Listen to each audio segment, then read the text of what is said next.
Muito bem. Bom dia, meus irmãos. Nós vamos iniciar nosso tempo hoje.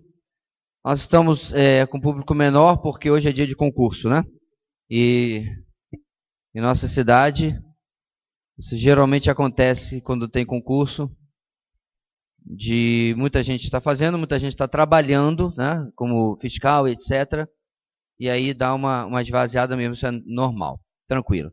Então vamos orar, pedindo a Deus que abençoe os nossos irmãos lá, que estão ou prestando concurso ou trabalhando, e a nós aqui também nesta manhã. Oremos.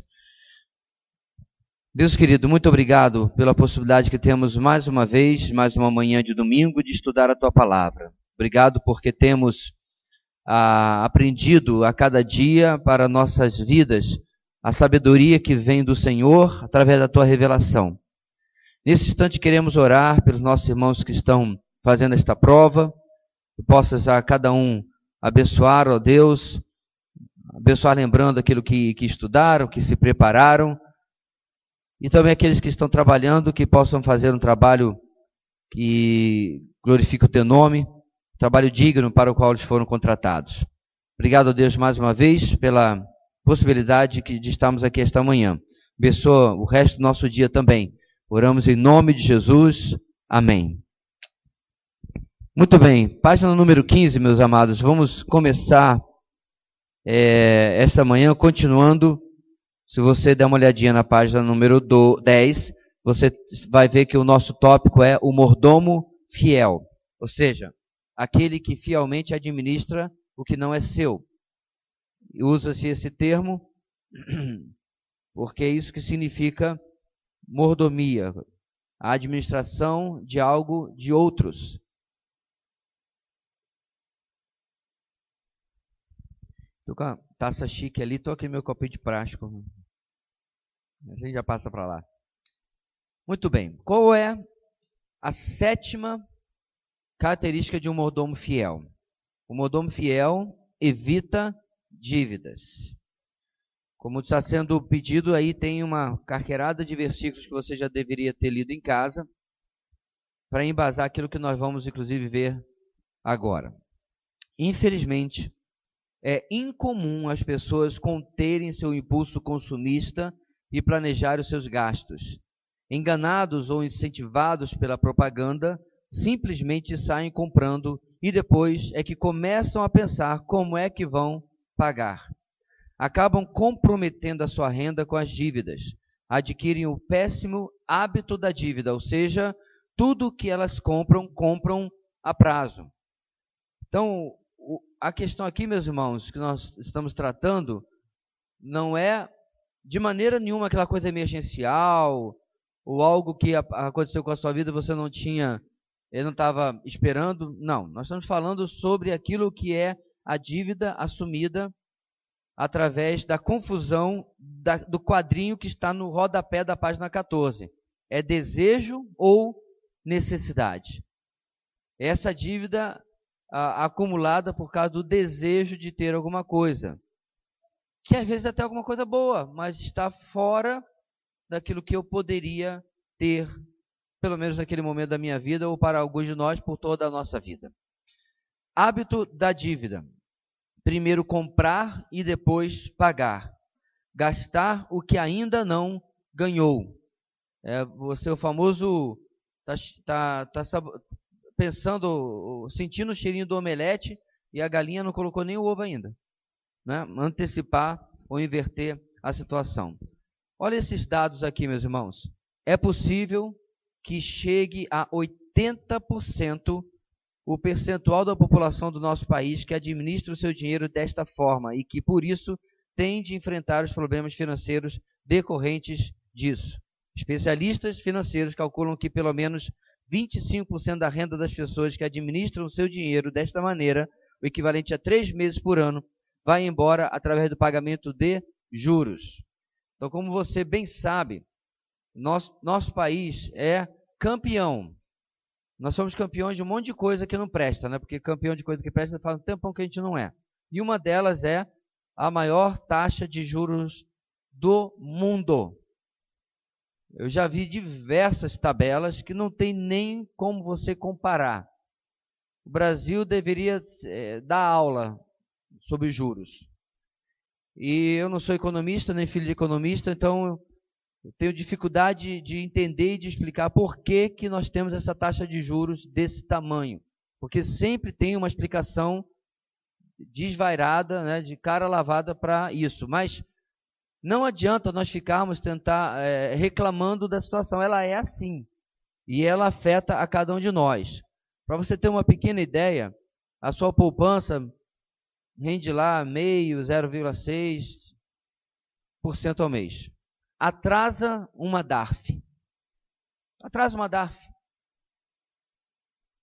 De um dia para outro, dependendo ao que ela se referir, a multa é de 40%. De um dia para o outro. Aí, a partir daquele dia, ainda vai correr mais juros e multa. Então, nós vivemos num país que juros é aquilo que deveria trazer urticária à nossa pele. Contudo, conforme diz nossa apostila, por outros motivos que não a imposição do governo, nós caímos nessa armadilha, muitas vezes. Eu me lembro de uma vez, irmãos, graças a Deus, há muitos e muitos anos atrás, que a minha dívida do cartão de crédito era quase 6 mil reais. Só que tem um pequenino detalhe, essa não era realmente a minha dívida. Isso aí foi a quanto chegou enquanto eu brigava com o banco por não conseguirmos chegar a um denominador comum. A minha dívida era de R$ 1.450. Esse é o que chama de principal, né? Todo o resto era juros. Não é um negoção. Vamos abrir uma firma de cartão de crédito, Alex? Negoção, né? Você só ganha, não tem como perder. E aí eu me lembro, conto essa história já várias vezes, eu me lembro que eu dei uma de maluco, fui no banco, falei assim, olha, eu nunca mais vou comprar nada a prazo se depender disso, mas ou vocês dão um jeito de negociar direito, ou pode dar isso como dívida perdida, porque vocês não vão receber nunca. Você tem que blefar de vez em quando assim, para ver se outro pisca, né? Mas o banco piscou. E me deixou pagar à vista ali. Eu falei, inclusive, está aqui dentro do meu bolso para pagar o que eu realmente devo. E eu saí aqui daquele dia do banco com a dívida quitada, mas paguei só o principal. Agora, eu vou dizer uma coisa para vocês. Eu não sei se funciona sempre não, viu? Eu não sei se sempre como é que chama? Na disputa de ver quem pisca primeiro, se o banco vai piscar. Ele pode dizer assim, então tá bom, então você vai ficar negativado aqui até o resto da sua vida. Mas comigo funcionou dessa vez. Aprendi a minha lição. Então, veja bem, meus irmãos. Juros é algo que consome, como diz o estudo aqui, 1/4 da nossa renda, quando nós entramos nessa roda viva. E é algo que a gente deve evitar de toda maneira. Será que a Bíblia fala alguma coisa sobre isso? Nessa questão, ela também é muito objetiva, simples e direta. Romanos 13, versículo 8, parte A. Não, vamos juntos, irmãos. Não devam nada a ninguém. O texto vai continuar dizendo a não ser o amor, mas ele é taxativo. De nós não devermos absolutamente nada a outra pessoa. Provérbios 22, 7. Vamos ler juntos? O rico domina sobre o pobre, quem toma emprestado é escravo de quem empresta. Muitas pessoas ignoram essas instruções e preferem viver endividadas, envolvidas pelo ciclo vicioso da dívida. Antes de terminar de pagar as prestações de uma dívida, já fazem uma dívida nova. Então, estão realmente escravizadas. Como eu disse várias vezes, irmãos, é bem possível que você esteja se identificando com aquilo que nós estamos falando aqui hoje. Isso é normal. Nós nos identificamos porque nós estamos caindo na lábia do marketing, que nós já tratamos na outra aula. De acreditar na propaganda, no que ela fala, no que ela diz. Sabe? Isso é tão verdade que se você ficar sem TV como eu não tenho mais TV aberta há muito tempo, quando a antena quebrou, e eu cancelei a Sky há muito tempo também. E aí, um belo dia, eu estava em algum lugar, na casa de alguém, viajando, não sei, e estávamos assistindo algum programa, e aí entrou no comercial. É incrível como eu já estava meio com a mentalidade desintoxicada de assistir propaganda, que quando eu estava assistindo aquilo, eu falei assim, nossa, que premissa estúpida. Porque quando você assiste todo dia, né, com qualquer programa, tem propaganda, né? Até a TV fechada antigamente, quando a Sky chegou no Brasil, sei lá, a propaganda era bem pequenininha, fica feliz da vida. 15 segundinhos já voltava o meu programa, mas agora não, agora é igual qualquer canal. Então, quando você fica muito tempo sem assistir aquela massificação, aquela lavagem cerebral, aí você assiste de novo, você começa a ver assim, mas que coisa ridícula. Não é verdade isso que ele está falando na propaganda. A gente sabe que não é verdade, mas ainda assim é para isso que ela serve. Fazer-nos acreditar que nós precisamos daquilo, quando na verdade não precisamos. Veja algumas razões que nós podemos enumerar aqui para que possamos ficar longe de dívidas. Primeiro, você pode perder a sua renda. Seu emprego e sua remuneração não são eternos. Se você vive endividado, no hábito da dívida, mais cedo ou mais tarde é extremamente possível que você vai ter de enfrentar problemas financeiros. Enquanto eu estava estudando isso aqui, irmãos, eu lembrei que uma boa parcela do estado de Roraima tem estabilidade do seu contra-cheque. Mas espera aí, mesmo assim, isso não garante absolutamente nada. Porque aquele contra-cheque que você tem tão garantido que vai estar tal e tal dia na sua conta, pode ser totalmente tomado por outras razões, por alguma coisa inesperada que pode acontecer na sua vida e você precisa de um dinheiro a mais, mas você não tem, porque você está com o seu salário comprometido com a manutenção da sua casa e dívidas. Então, estabilidade do emprego não cancela o ponto 1. E, obviamente, se você está no mercado privado, aí é que não cancela mesmo, aí que é mais sério ainda. Porque você um dia está empregado, outro dia não está. Eu e você com certeza já acompanhamos diversas pessoas, irmãos em Cristo, que já passaram por essa situação. Eu tive um parente meu que, do nada, recebeu um discurso que não sabia se chorava ou se ria. Você é um empregado maravilhoso, funcionário capaz, isso e aquilo. Ele achou que ele ia receber uma promoção. Só que no final do discurso tinha um mais. Ou pelo menos no meio do discurso. Mas nós estamos com um problema que uma conta foi cancelada, e essa conta é exatamente aquilo que você está desenvolvendo esse projeto. Infelizmente, você é mais novo aqui na empresa, nós vamos precisar lhe demitir. Estava indo tão bem a primeira parte do discurso. Como disse, ele achou até que ia ter uma promoção, mas não. Era demissão. E foram 8 meses para encontrar um emprego novo. Algumas semanas atrás eu contei do irmão que eu conheci lá na conferência, que está desempregado desde o final de 2015. Pai de família. Tem que sustentar a casa e trabalhando, e curso superior, diga-se passagem. Então esse ponto número 1, minha gente, é extremamente importante que nós consideremos. A nossa segurança, a nossa confiança está no nosso Deus, não no nosso contra-cheque. Pastor, eu sei disso. Depois do dia 15, como é que você fica? Isso diz muita coisa, viu? Depende, né? Depende do que dia é o seu pagamento. Se o seu pagamento é dia 10, dia 15 está muito perto ainda.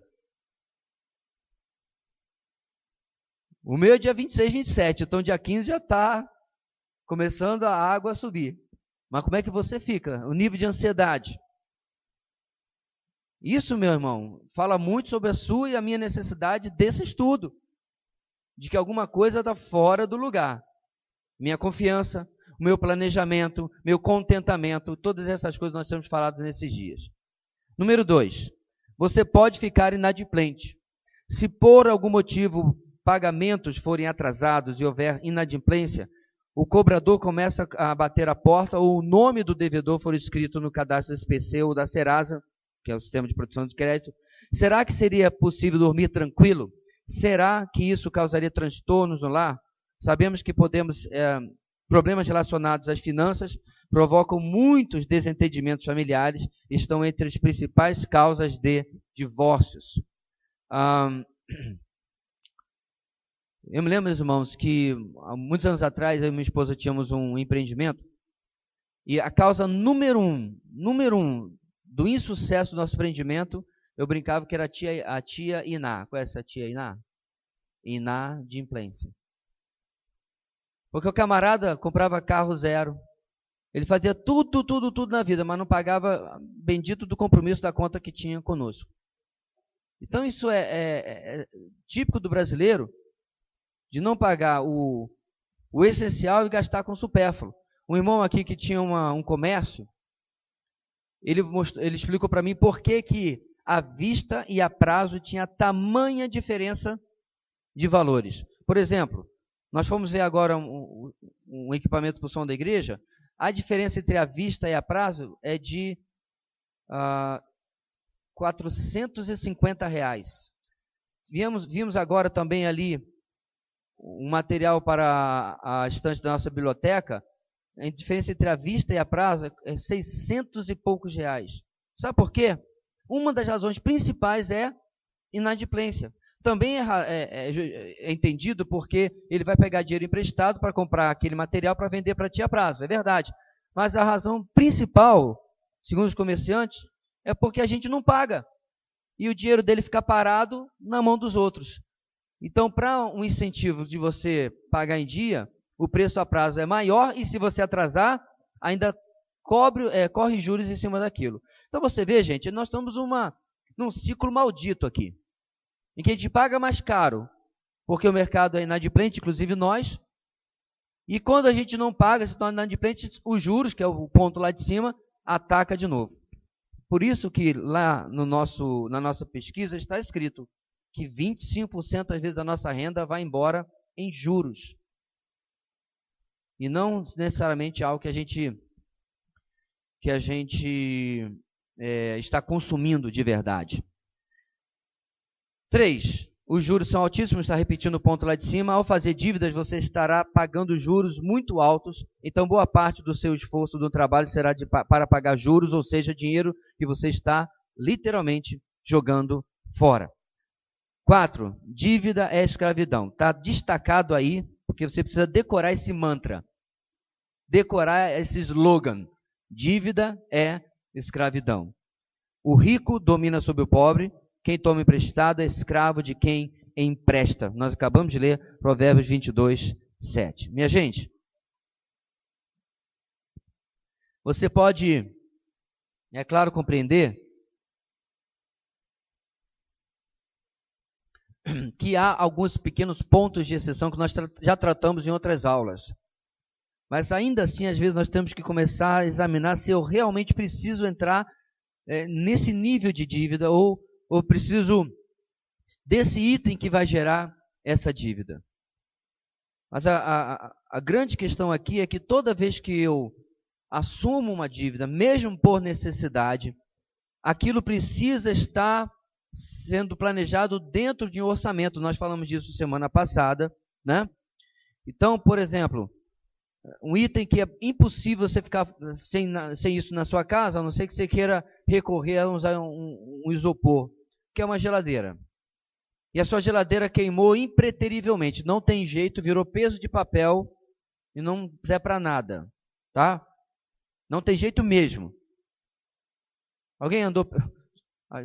Acho que eu vi o Guilherme e Dila, vocês andaram pesquisando preço de geladeira, né? Vamos casar. Tá baratinho, né? Coisa maravilhosa, assim. É o tipo de coisa que você mete a mão no bolso e diz assim, me dá 3, embrulha uma para presente. Pelo amor de Deus, é uma caixa de vidro, fibra de vidro. Desculpa, a vidro não tem, mas acrílico, fibra de vidro e ferro, um motor. E para uma casa com a família inteira, 2.500 ou 1.800, 3.000 reais uma bicha dessa no Brasil. Aí você não tem esse dinheiro guardado, que a gente vai falar disso daqui a pouquinho. E aí a loja faz em 10 vezes. Cada parcela dessa, meu irmão, precisa estar contemplado dentro do seu orçamento. Não vai no dar para pagar. Porque daqui a pouco não dá para pagar.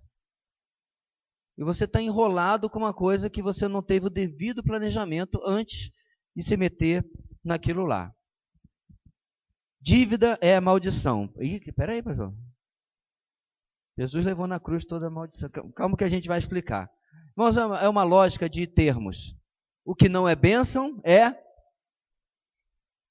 Só tem até medo de falar.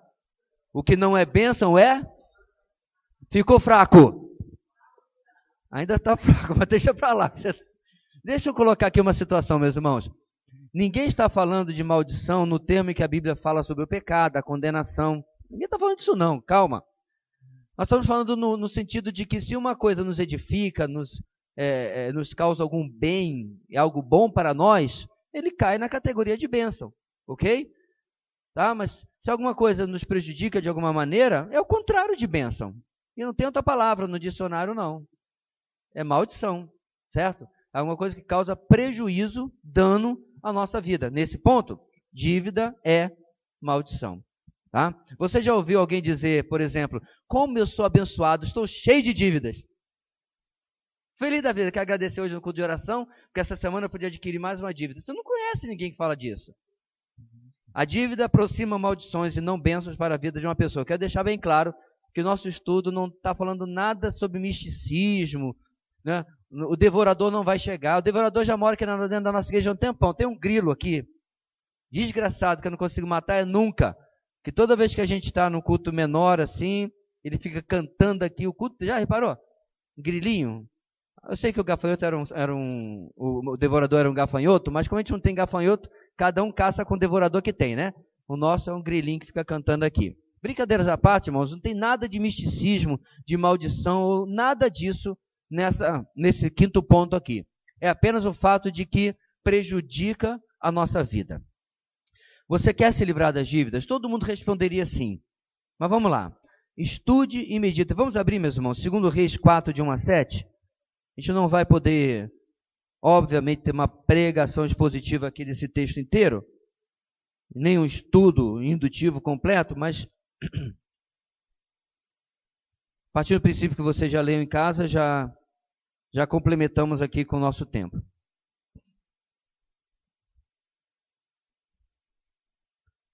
Segundo Reis 4, de 1 a 7. Tá, ok, vamos ler ali com a Dani. Certo dia, a mulher de um dos discípulos dos profetas foi falar com Eliseu. Teu servo, meu marido, morreu, e tu sabes que ele temia o Senhor.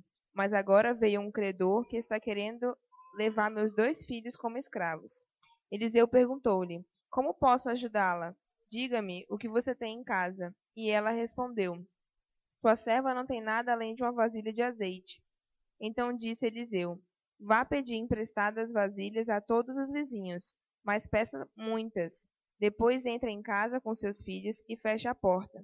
Derrame aquele azeite em cada vasilha e vá separando as que você for enchendo.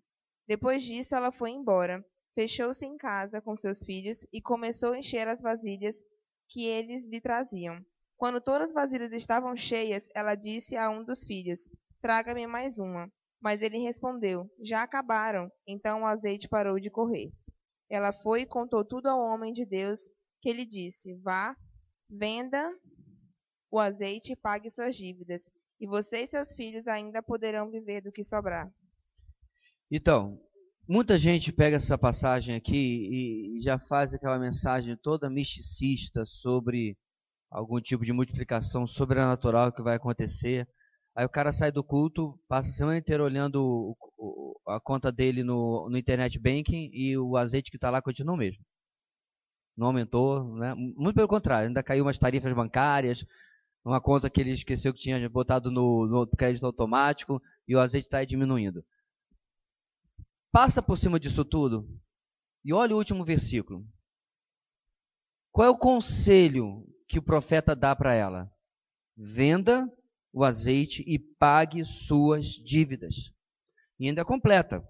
E você e seus filhos ainda poderão viver do que sobrar.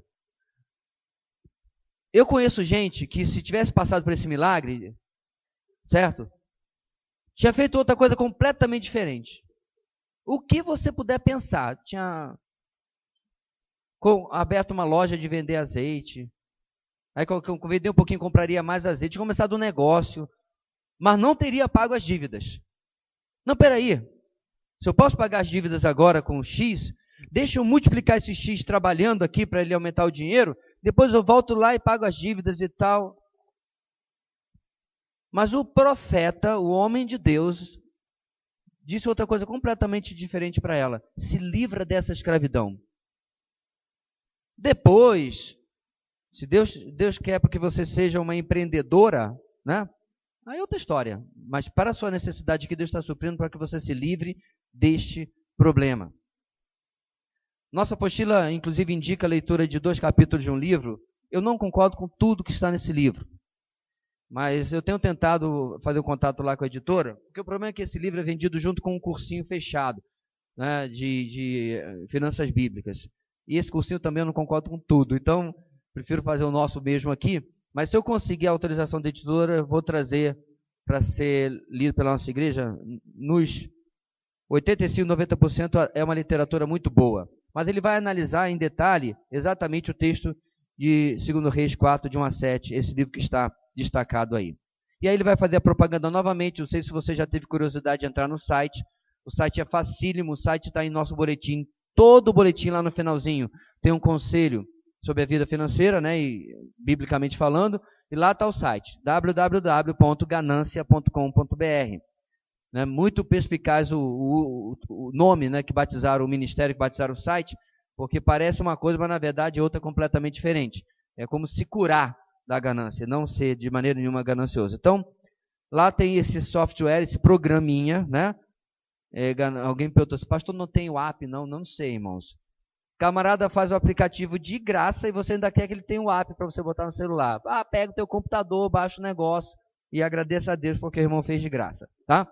Aí ele diz, no módulo de cálculos financeiros, tá? Você pode fazer os cálculos de empréstimo para você avaliar melhor as suas dívidas e quais estão com juros mais altos, o que pode ser útil ao fazer um planejamento de pagamento.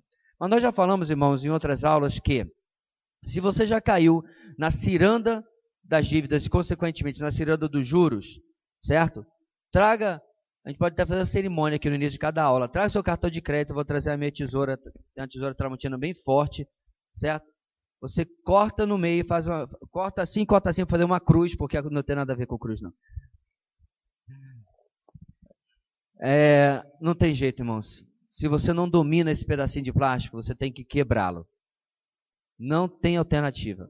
Eu fiquei, depois desse episódio que eu contei para vocês, que já vai para mais de, sei lá quantos anos, 15, 16, 17 anos atrás, depois desse episódio eu fiquei muito tempo. Porque eu falei, não quero mais. Até que eu compreenda algumas coisas sobre como usar, como ferramenta. Você não anda com as suas ferramentas no seu cinto todo o tempo, é quando tem uma aplicação, uma utilidade para aquilo. Mas o problema do cartão de crédito é que nós criamos a aplicação, inventamos o que fazer com ele. Vamos lá, vamos falar de outro assunto a respeito desse tópico de evitar dívidas. Dívidas planejadas, mas mesmo assim não recomendadas. Aqui talvez haja um pouco de discordância da sua parte, mas vamos pensar direitinho. Em alguns poucos casos, talvez pudéssemos considerar a possibilidade da dívida. Mas como na compra de um imóvel, por exemplo, se for um minucioso planejamento. Mas esteja atento. É comum ouvirmos que pagar aluguel é jogar dinheiro fora. Mas isso não é necessariamente verdade, pois pagar juros de financiamento pode ser mais caro do que pagar aluguel. Preste atenção que esse último parágrafo está cheio de condicionais e possibilidades. Por exemplo, não é necessariamente, mais abaixo, pode ser. O que nós estamos falando aqui, gente? Às vezes a gente está tão desesperado para sair do aluguel, porque, concordo com você, é um dinheiro angustiante você pagar todo mês, né? O camarada vai na sua casa, você vai na casa dele ou na imobiliária, e você olha aquele dinheiro, olha para ele. Tudo bem que você usufruiu do imóvel, tudo mais, mas você não está pagando na prática por nada que é seu. Eu entendo isso. Aí o camarada, doido para sair disso, vê lá no shopping, né, aquele stand bonito com as casinhas e os bonequinhos, os carrinhos, faz aquela maquete bem bonita, né? Tudo verdinho. Quando você vai ver lá, não tem uma plantada ainda, mas lá na maquete. E aí você vê que a prestação é só, sei lá, tantos e tantos reais. Você diz, eu posso pagar. Só que se você botar na ponta do lápis, eu não estou dizendo, olha, as condicionais. Botar na ponta do lápis, talvez você descubra que você está pagando às vezes 3 vezes o que aquele imóvel realmente vale. Pastor, mas se for assim, ninguém sai do aluguel. O ponto aqui, meus irmãos, do autor, é que você deve examinar as possibilidades. sentar, ler aquele bendito daquele contrato, cheio de letrinha pequenininha. Ah, não entendi. Aqui na igreja tem uns 8 formados e formandos em direito. Pede ajuda. Tem gente que trabalha com contabilidade, com economia. Consulta. E tem gente que não é formada em uma dessas coisas, mas é virado nessas áreas. Pergunta. Para saber se realmente vale a pena aquilo que está sendo oferecido. Porque pode ser que, certo? Haja outra alternativa que você pode esperar mais um pouco e vai ser mais vantajoso para você. Eu me lembro, irmãos, que acompanhei um irmão da nossa igreja muitos anos atrás numa questão de construção, e ele mostrou com a variação que ele havia tido entre uma incorporadora, uma construtora, um financiamento no banco X de empréstimo consignado, financiamento de fundo de construção, tipo esse Construcaixa, uma coisa assim, e ele foi. A variação era absurda. Variava de construir 1,5 casa para 5 casas. Por quê?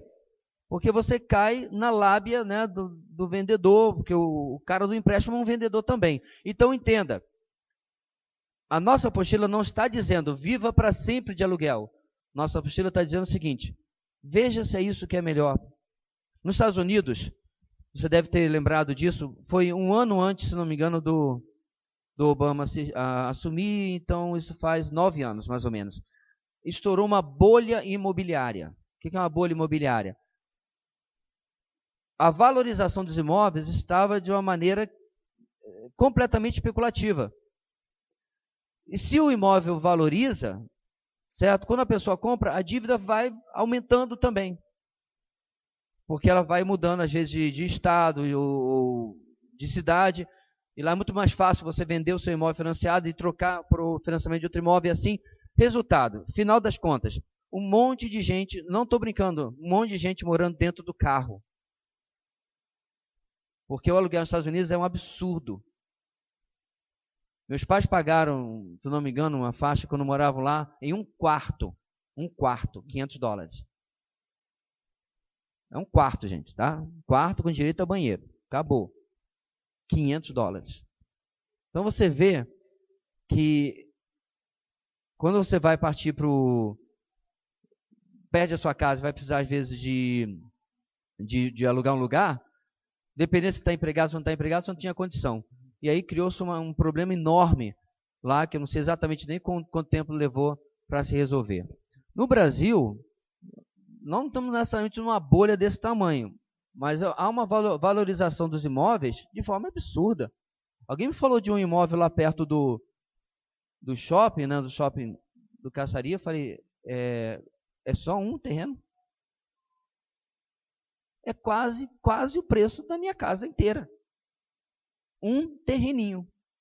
Preço da minha casa lá. Tem que estar querendo muito ser vizinho do shopping para ir morar lá. Ou o dinheiro está sobrando. Mas essa especulação existe porque, infelizmente, tem uma fatia da população que pode pagar. E aí o camarada vai nesse valor, entra nessa dívida, né? Nós estamos aqui comemorando o aniversário de 90 anos do vovô. Que dá uma palavra, vovô? Quero agradecer a Deus, quero pagar a última prestação da minha casa. Passou a vida. Aí eu pergunto, qual é a bendita da diferença se ele tivesse passado a vida no aluguel? Ah, não, porque agora ele deixou uma propriedade. É, para os outros. Não para ele. Porque a quantidade de juros que ele pagou, essa é a tese da apostila, foi maior do que ele teria gasto até no aluguel, propriamente. Por isso, volto a repetir, não necessariamente. Tem que avaliar, tem que botar na ponta do lápis. Nós temos que aprender, meus queridos, a ser mais cautelosos, mais planejadores e menos precipitados em tomar determinadas decisões, para depois não percebermos que fizemos um péssimo negócio. Portanto, muito cuidado com o financiamento imobiliário ou consórcio, pois pode ser um péssimo negócio. Não assine o contrato sem antes buscar conselhos consistentes, calcular cuidadosamente e verificar as implicações das prestações no seu orçamento, para que isso não tire a sua tranquilidade, não seja uma maldição para você e seus próximos, ok? Sobre dívidas. Próximo tópico, fiança. Não é fiança para tirar ninguém da cadeia, não. Isso é outra coisa. A fiança também é conhecido, gente, no nosso meio como caução, né? Como caução. Apenas tem mais de uma aplicação. Nessa aplicação aqui, é quando você é a garantia de outro, certo? Como é que isso funciona? E aí está aqui a explicação. Por que existe fiança? Isso mesmo, fiança só existe porque existe dívida e porque o credor não pode confiar nem ter certeza de que vai receber o seu dinheiro de volta. Então, para resumir esse ponto aqui, meus irmãos, eu vou contar a história de vocês de um irmão que uma vez entrou lá no estado dele de fiador, esse é o termo que eu estou procurando aqui, fiador de um crédito estudantil. Eu não sei se até hoje o crédito estudantil exige fiador, mas, e a criatura que ele fiou, nem parente era filha de um compadre, sei lá do que morava na quinta rua à esquerda, nem família era. E aí o que aconteceu? A menina morreu. E adivinhe quem teve que pagar a dívida? Ele. O governo federal não quis nem saber se a beneficiada morreu. Ela estava pagando direitinho, não foi nem uma questão de inadimplência. Bem, foi, né? Mas morto não paga. Então, e ele teve que se virar e ficou anos preso com uma dívida de um crédito estudantil que ele não estudou. Outra pessoa estudou, outra pessoa, inclusive, nem usufruiu, porque morreu com 3, 4 anos de formada, e ele ficou com a dívida na mão. O que a Bíblia nos fala, meus irmãos? Vamos lá. Provérbios 6, de 1 a 5. Está aí? Na agulha? Alguém? Fique esperto, rapaz. E veja o que é dito a um fiador, para que se esforce a se livrar do seu compromisso, caso já o tenha assumido. Meu filho, se você serviu de fiador do seu próximo, se com aperto de mão empenhou-se por um estranho e caiu na armadilha das palavras que você mesmo disse, está prisioneiro do que falou. Então, meu filho, uma vez que você caiu nas mãos do seu próximo, vá e humilhe-se, insista e incomode o seu próximo. Não se entregue ao sono, não procure descansar. Livre-se como a gazela se livra do caçador, como a ave do laço que a pode prender. Até o 5? Pronto. Vamos ler juntos o texto de baixo, irmãos, Provérbios 22, 26 a 27. Vamos juntos? Não seja como aqueles que, com um aperto de mãos, empenham-se com outros e se tornam fiadores de dívidas. Se você não tem como pagá-las, por que correr o risco de perder até a cama em que dorme? Então, o que está dizendo aqui? Tá, se eu vou ficar de fiador de fulano, essa dívida possível eu já devo colocar no meu orçamento. Você viu que coisa? Significa que eu vou me privar e a minha família de um valor, porque eu vou ter que ficar guardando a prestação dele R$500. Eu tenho que, junto com ele, ficar guardando esses R$500, porque caso ele não pague, ou caso ele morra, como a menina aí, a dívida é minha. A única coisa boa disso, minha gente, é que você está fazendo uma poupança, que a gente já vai tratar daqui a pouquinho, né? A única coisa boa. Porque de resto, você de repente tinha outra utilidade para aquele dinheiro naquele momento, ou era exatamente o dinheiro que você ia poupar para si, você está poupando, precavendo o de outro. Outro detalhe, essas dívidas em particular essa que eu falei aqui, meus irmãos, geralmente são longas. Longaíssimas. E aí você vai ficar anos a fio preso. Há outros tipos de fiança, como por exemplo, quando você entra de fiador no aluguel de um imóvel. Eu fiz esse pedido, irmãos, uma vez. Depois eu parei para pensar, falei, gente, que coisa impressionante como às vezes a gente não presta atenção na coisa errada que estamos fazendo. E aí quando foi renovar o contrato com a imobiliária, eu falei assim, olha, eu já estou com vocês há 2 anos, ou 1 ano, não lembro bem, e não atrasei nenhuma vez, e para renovar o contrato agora eu não vou colocar mais o fulano como fiador, porque eu não acho certo. E aí foi um jogo de empurra e tudo mais e tal, então eles concordaram que eu poderia fazer um calção, antecipar meu aluguel 3 meses. Eu falei, ok, mas eu não tenho 3 meses de aluguel, que já é outro problema dessa apostila, né, que eu estava, para antecipar. Então eles fizeram um plano de eu pagar 1,5 até ter os 3 meses lá, mas eu pelo menos tirei o erro que eu cometi, e até o irmão cometeu também, de aceitar ficar com o meu fiador. Faz muitos anos, graças a Deus, isso, irmãos, mas fico pensando, pegue essa lição hoje. Não precisa de você demorar, como eu, naquela época, demorei a aprender algo, que a palavra de Deus está aí. Né? E eu tenho certeza que se você fez a leitura bíblica anual, você passou por esses textos. Não é verdade? Não sei que você tenha feito aquela leitura meio ventilador, né? Mas se você leu os textos, você passou por Provérbios capítulo 6, Provérbios capítulo 22 também. Ou seja, a menos que você tenha os recursos necessários e de antemão esteja disposto a pagar a dívida do devedor, fuja de ser fiador.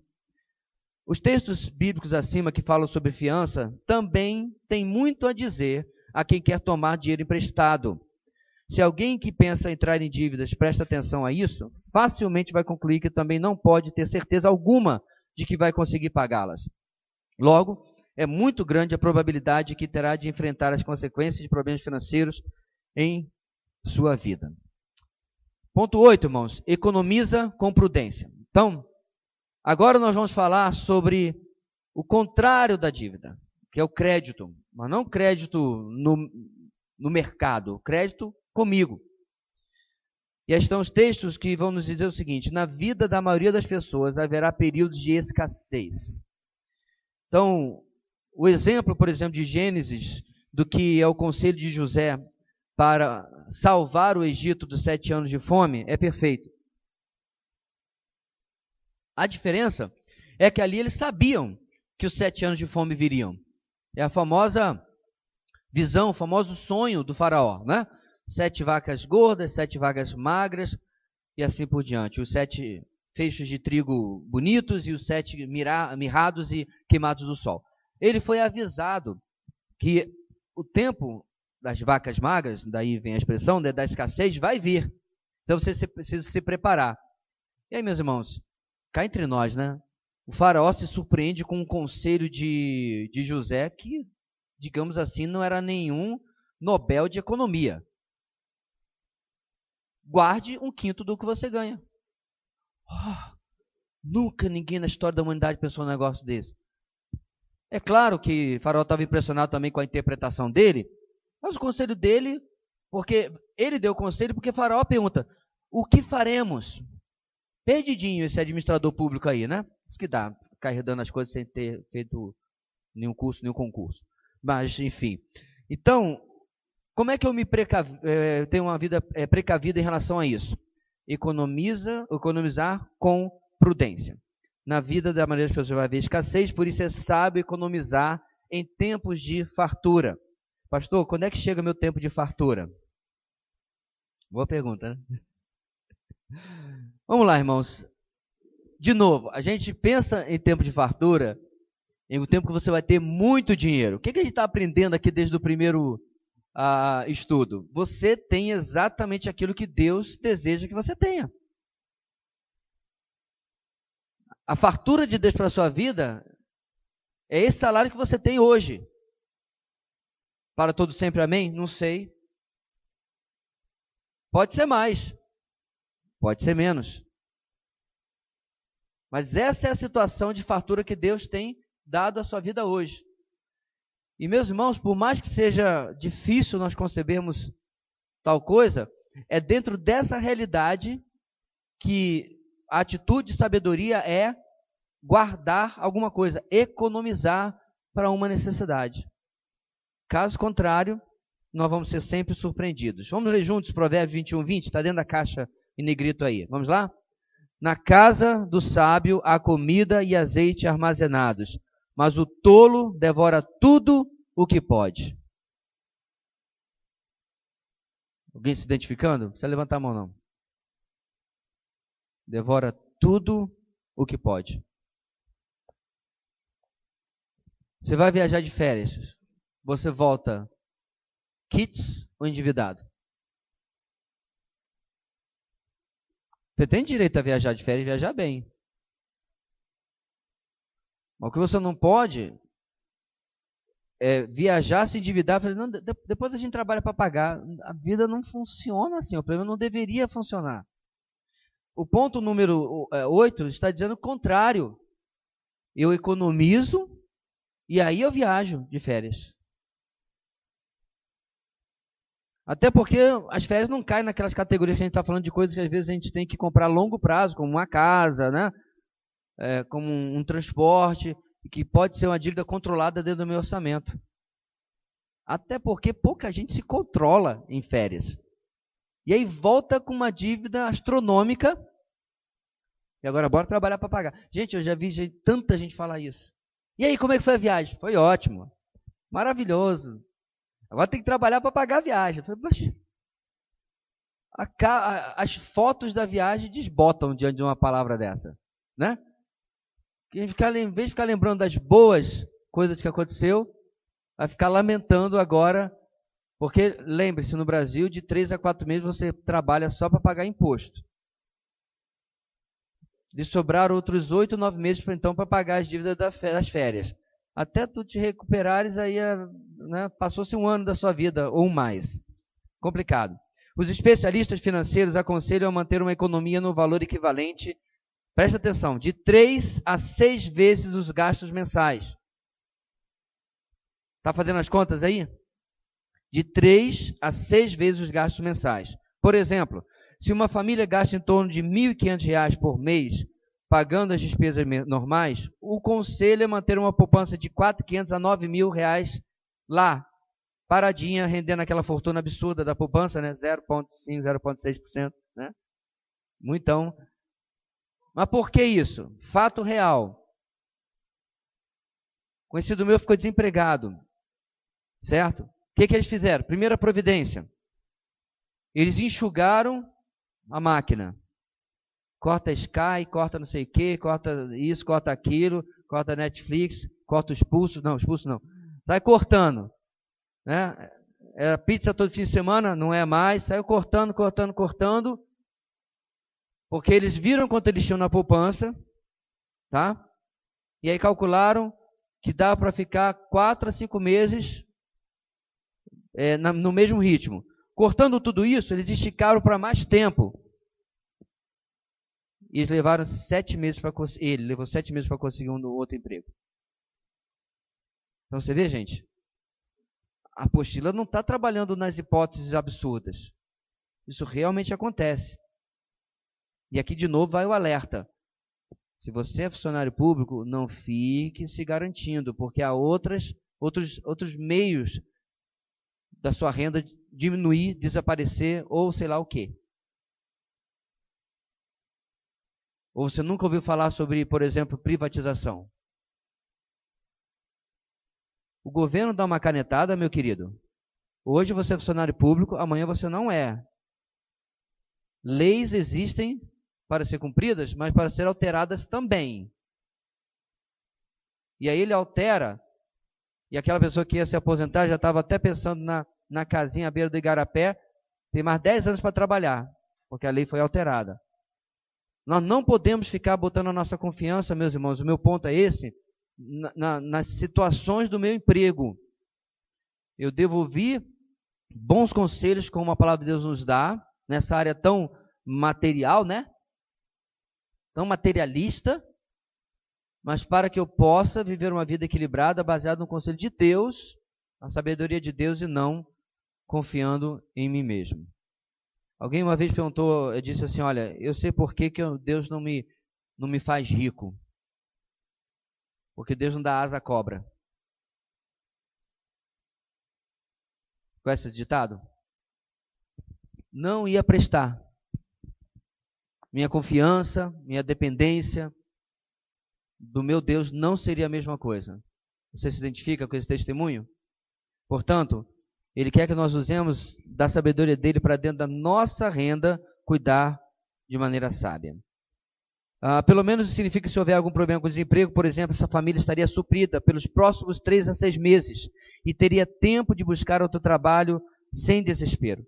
Em caso de despesas inesperadas, não teve desemprego, como doença de um membro da família ou conserto do carro que enguiçou, essa família também poderia usar parte do valor poupado e superar o problema sem maiores transtornos. Irmãos, eu me identifico muito com isso aqui. Quanto maior casa você tem e apetrechos você tem, mais despesas com manutenção você vai ter. É muito legal, eu comprei uma geladeira, que joia. Agora eu vou comprar um freezer para poder aqui, né, ter uma promoção, estocar carne, fazer isso. Beleza, agora você tem 2 compressores que podem pifar na sua casa. Não, pastor, mas que pessimismo. Não, é para sempre. Se tu compraste alguma marca que dura para sempre, me avisa que eu vou lá comprar também para mim. Se você tem um computador, aí você compra o tablet, o notebook, agora você tem 3 equipamentos que precisam de manutenção. Não conte comigo que eu estou fora do mercado, mas posso lhe indicar outros técnicos, mas o ponto é que agora você vai ter 3 despesas com manutenção, não tem para onde correr. É assim que a economia funciona. Mas a pergunta que nós temos que fazer é outra. Sabe que eu preciso disso aqui? Sabe que eu preciso de mais isso daqui? Mais dessa despesa? Porque se houver uma surpresa, que é o que a apostila está falando agora, eu vou precisar tirar de algum lugar. Se meu orçamento está 100% comprometido, significa que, para consertar aquilo que hoje, entre aspas, eu não posso viver sem, eu vou ter que me endividar. A minha vida toda, meus irmãos, gira em torno do trabalho no computador. Sempre foi assim. Lá estão os meus estudos, lá estão os meus vídeos, lá estão minhas comunicações, lá está um monte de coisa. Então, de uma hora para outra, detalhe, hoje, o que eu uso hoje nem é meu, né, é da igreja, mas de uma hora para outra, quando eu era meu, pifava uma placa, um HD, o que fosse, não dá para esperar. Eu não conseguia acessar nem meu orçamento, que também estava lá.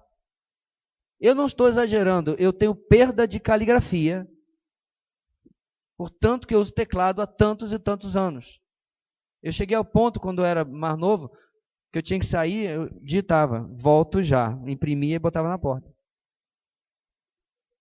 Às vezes é o vício da modernidade. E quando eu vou fazer uma redação, eu tenho que fazer ela em 4 etapas, porque minha mão dá cãibra. Mas eu posso digitar o dia inteiro que ela não reclama. Ela mudou de função.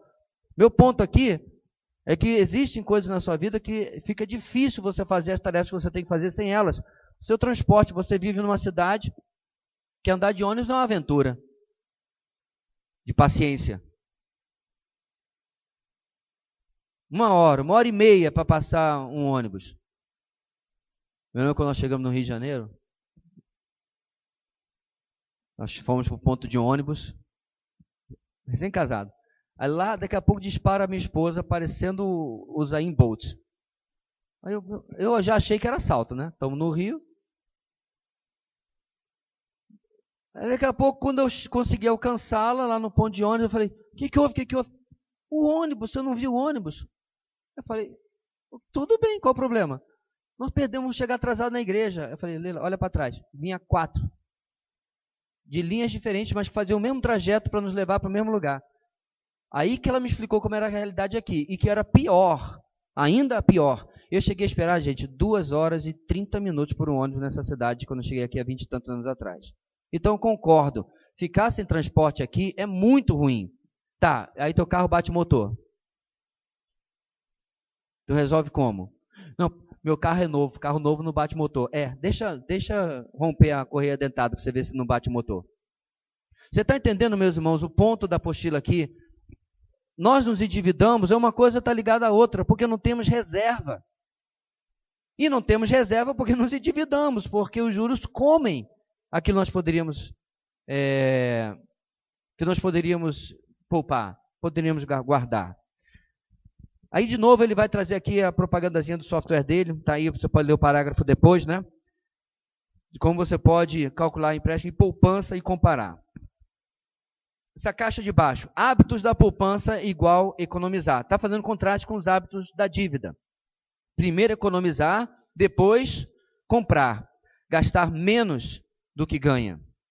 Ao economizar e planejar renda para o futuro, cuidado para não aprender a depender do dinheiro e esquecer-se de Deus. Por isso, muito cuidado, leia a advertência e o alerta a seguir.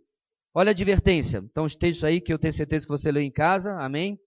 Cuidado com o desejo egoísta de enriquecer. Minha gente, isso é uma coisa muito séria mesmo. Nós vemos em um mundo em que quase tudo puxa você, puxa você para esse lado. Quando, né, que agora você não tem certeza que você não assiste mais, mas quando lá atrás, muito tempo atrás, você assistia a novela, colocava aquele mundo de glamour, perfeito e tudo mais, apesar das intrigas e adultérios e tudo mais lá no meio. E aí o brasileiro almeja aquilo lá, o ser humano em geral. Então, o dinheiro, meus irmãos, quando vem mandado por Deus, ele vem dentro da vontade de Deus, ele é bênção. Mas quando ele vem, como, por exemplo, as codornizes no deserto, você lembra as circunstâncias que Deus deu às codornizes para o povo no deserto? É porque o povo estava enchendo a paciência de Deus. Esse maná, e reclamando e murmurando. Aí o salmista registra os bastidores do que Deus fez. As codornizes vêm ao ponto de eles poderem pegar com a mão. Lembra do texto? Não tem refrigeração, tiveram que depenar as aves, tirar sua carne, botar para secar no sol, fazer carne seca, porque não tem como guardar.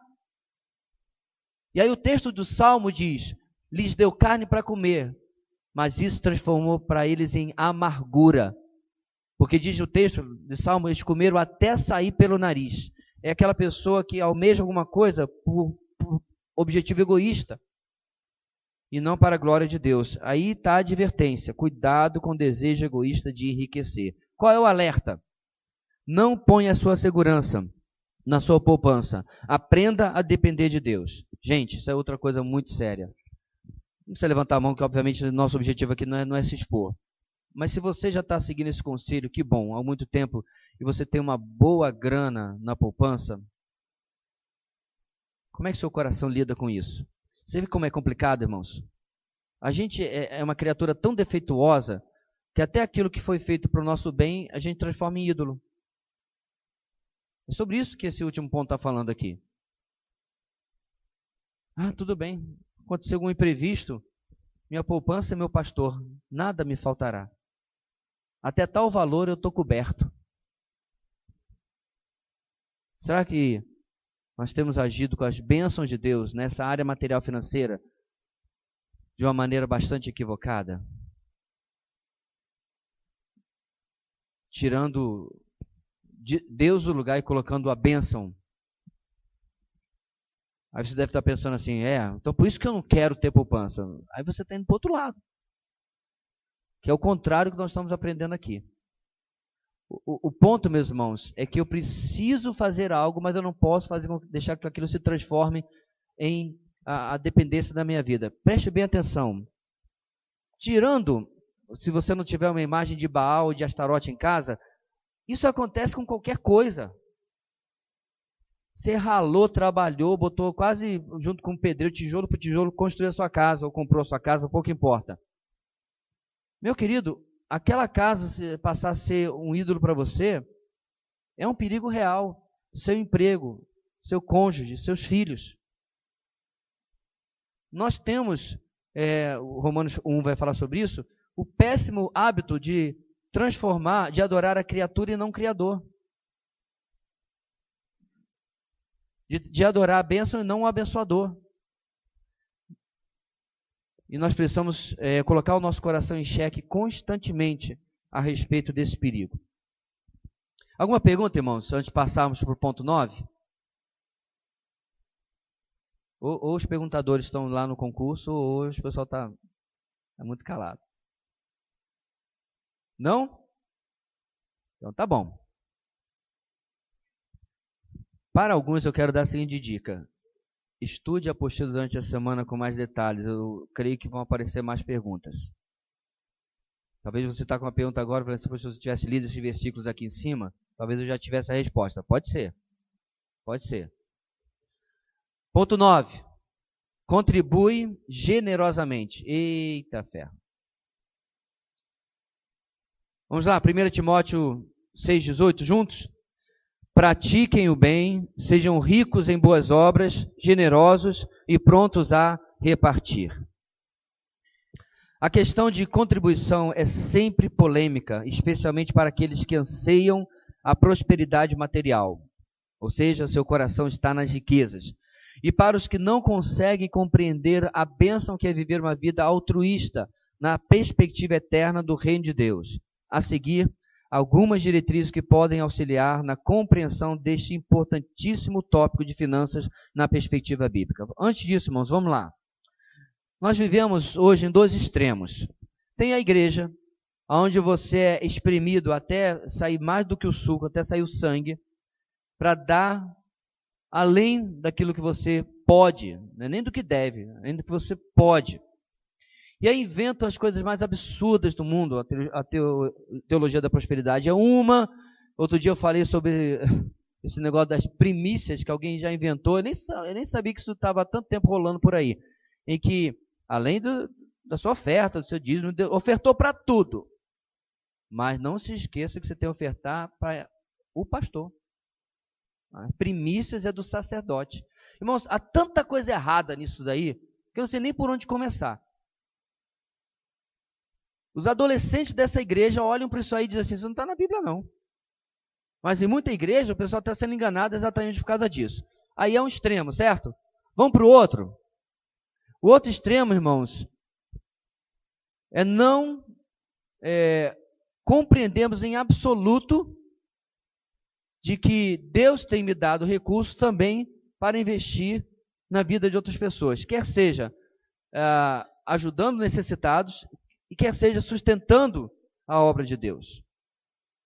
Nós vivemos uma distorção da realidade em que nós não compreendemos o quanto fomos abençoados e acabamos não repetindo isso para passar para outros. Deixa eu ilustrar isso da seguinte maneira.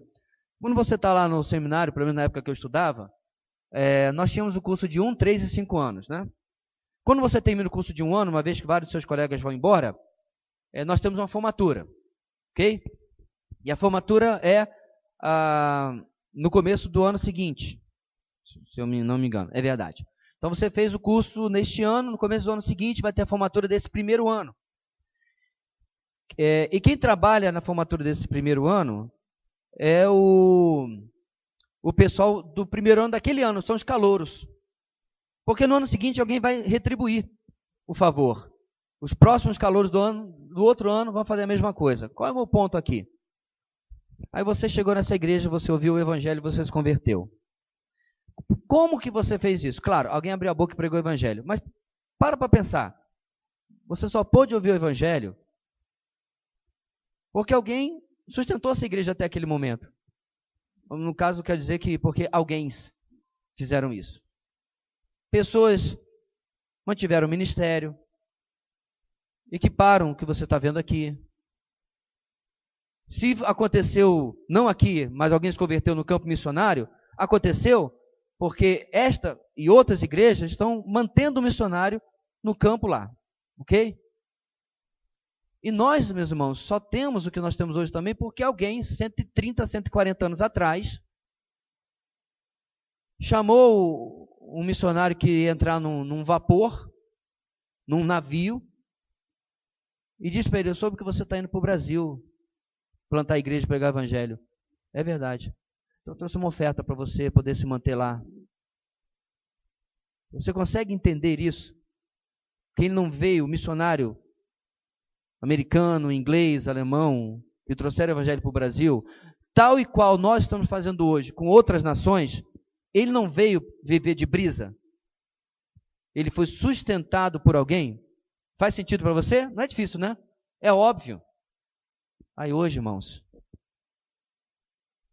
quando é para retribuir o valor, muitas vezes nós somos, vou usar uma palavra aqui gentil, tímidos. A palavra certa é avarento, mas deixa para lá. Tímidos.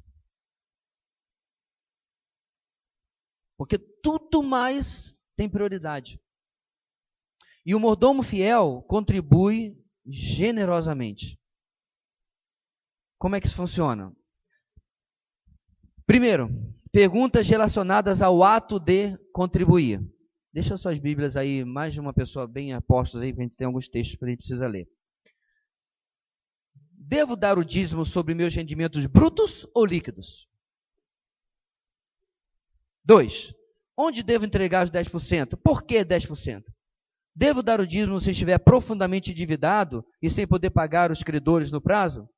Olha a observação que a apostila faz aqui. Note que essas perguntas normalmente são feitas por quem não quer contribuir. Como eu falei, irmãos, há 2 ou 3 semanas atrás, algumas dessas pessoas passaram por essas igrejas do outro extremo que eu falei, onde a pessoa sai pela porta com vale transporte, porque sugam tudo que ela puder ali. Algumas dessas igrejas agora, inclusive, você já vai ao altar para passar até o cartão na maquininha. Parece piada, mas não é. Numa determinada igreja, a mulher do pastor ficava na frente para colocar o dinheiro aos pés dela. Gente, o senso de ridículo desse povo não acaba. Aí a criatura está nessa igreja, está lá, né? Tiraram tudo que podiam tirar dela. Aí um dia ela acorda, porque leu a Bíblia, porque ouviu uma mensagem, porque foi numa igreja de verdade. Aí o que acontece com essa criatura? Ela se torna o capitão antidízimo. Pronto. A vida dela se justifica ficar em rede social falando mal de quem é dizimista, de quem é ofertante. Como eu falei, irmãos, na aula 2 ou 3 atrás, impõe o padrão que hoje ela descobriu como o padrão, mas nenhum serve, a qualquer pessoa que quiser contribuir. Uma outra pergunta que eu fiz para uma criatura dessa uma vez foi, tá bom, e se eu quiser dar 9,8, eu posso? E se eu quiser dar 10,1%? A pessoa não sabe responder, porque esse antagonismo é fruto muito mais de avareza do que de qualquer outra coisa. Porque eu respondi para essas perguntas também. Eu falei assim, olha, eu posso lhe afirmar categoricamente quanto que eu contribuo na obra de Deus. Você pode? A resposta dele foi que a obra é sustentar necessitados. Falei, aham. E você ouviu o evangelho como? Hoje, meus irmãos, inclusive quando você fala isso é porque você não gosta de pobre. É outro argumento desse povo. Mas vamos ver o que a nossa apostila está falando? Olha lá. Atitude correta ao contribuir. Primeiro ponto. Primeiro, entregue-se a si mesmo ao Senhor. 2 Coríntios 8,5. E não somente fizeram o que esperávamos, mas entregaram-se primeiramente a si mesmos ao Senhor, e depois a nós pela vontade de Deus. A oferta financeira não é um fim em si mesmo. Primeiro, há uma consagração da vida da pessoa. Uma pessoa que oferta por interesse financeiro, por busca de prosperidade, por algum tipo de riqueza que acha que vai ganhar, não passou pelo primeiro ponto. Não há consagração de vida. Não há entrega ao serviço do Senhor. Deixa eu dar um outro alerta. Eu já conheci cristão que é muito fácil, na época, né, de preencher cheque. Tudo que tinha na igreja, um chequinho aqui, um chequinho aquilo lá, tá. Mas não levantava uma cutícula. Não evangelizava, não discipulava, não servia na igreja. Tudo ele justificava com dinheiro. Também não entendeu o primeiro ponto. Não entendeu que antes de ofertar do meu bolso, eu oferto de mim. Eu sou a oferta principal na casa de Deus, na obra de Deus, no reino de Deus, qual que seja o termo que você queira usar. Número 2, não por negociação com Deus. Só um dos textos. Quem primeiro me deu alguma coisa que eu lhe deva pagar, tudo que é debaixo dos céus me pertence. Jó 41:11. Quem deu primeiro? Que Deus vai retribuir, pagar uma coisa. Não existe em nenhum lugar na Bíblia algum tipo de retribuição financeira por aquilo que você oferta. Não, pastor, está sim, está lá em Levítico, exatamente, você não é judeu, você não nasceu há 2000 e tantos anos atrás, e você não cumpre a lei.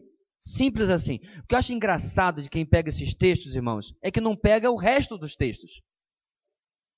Enquanto ele fica ofertando, achando que Deus vai dar prosperidade, está comendo uma linguiça de porco. Ora, tenha no mínimo coerência, porque a mesma lei que prometia ao judeu prosperidade, proibia comer determinados animais, entre eles a carne de porco. Faz sentido o que eu estou falando? É a pessoa que pega aquele texto sobre tatuagem, parênteses, não estou fazendo apologia de tatuagem. Eu tenho medo até de agulha de tricô fazer tatuagem. Não quero saber de agulha.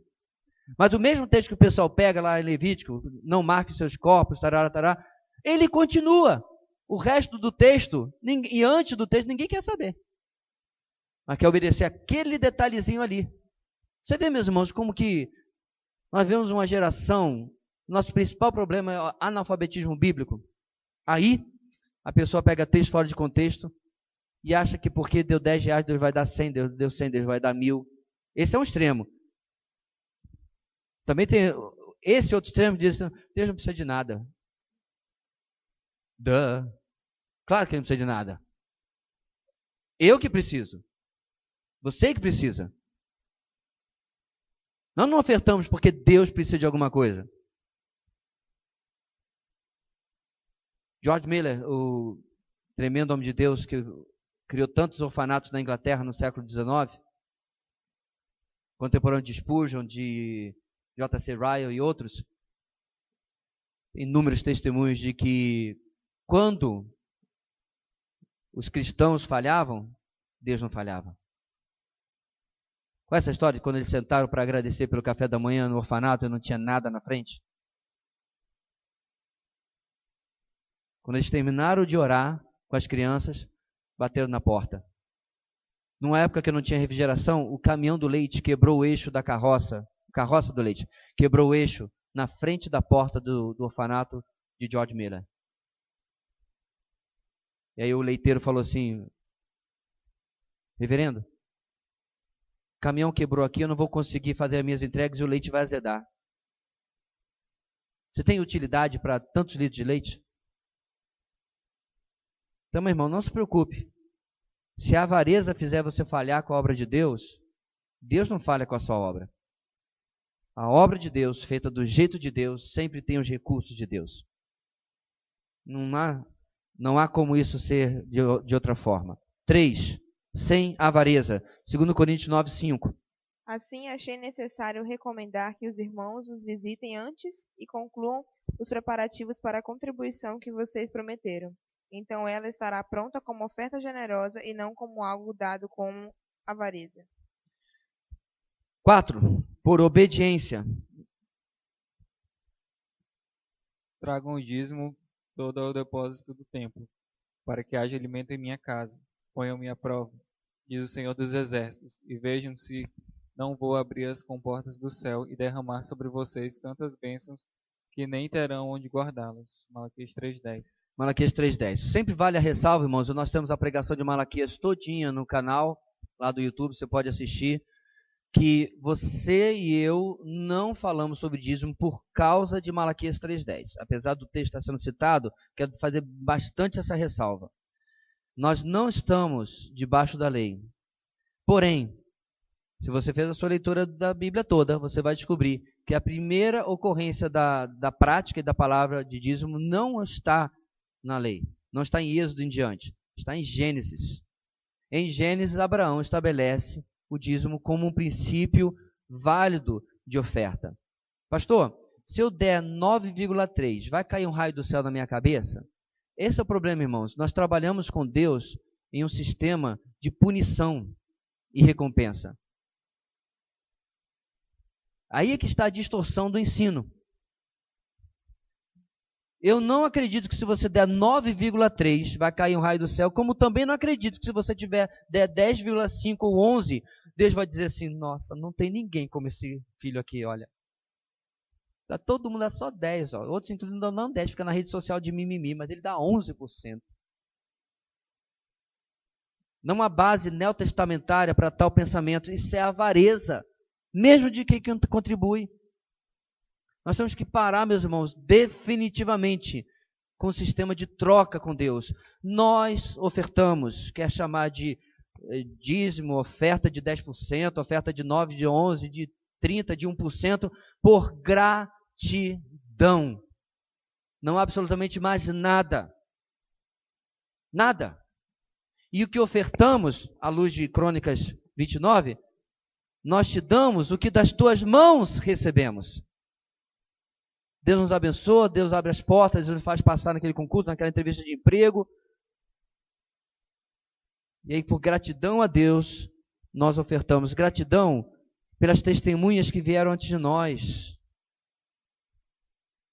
e possibilitaram que o Evangelho chegasse aqui. Pastor, eu sou fruto disso? Vamos lá. Se você foi ganho, olha só, irmãos, preste bem atenção que o meu raciocínio aqui. Se você foi ganho por alguém que é filho na fé direto de mim, olha, preste bem atenção. Quem me ganhou para Cristo foram os meus avós. Só que meus avós não acordaram um belo dia e estavam convertidos, não. Quando minha avó e meu avô moravam na roça do interior do Rio de Janeiro, chegaram alguns missionários americanos na casa do meu bisavô. E chegaram lá e começaram a plantar igrejas no interior do Rio de Janeiro. Agora, esses missionários americanos só chegaram no interior do Rio de Janeiro porque alguém sustentava para que eles estivessem no Brasil. Porque eu descobri que americano também come.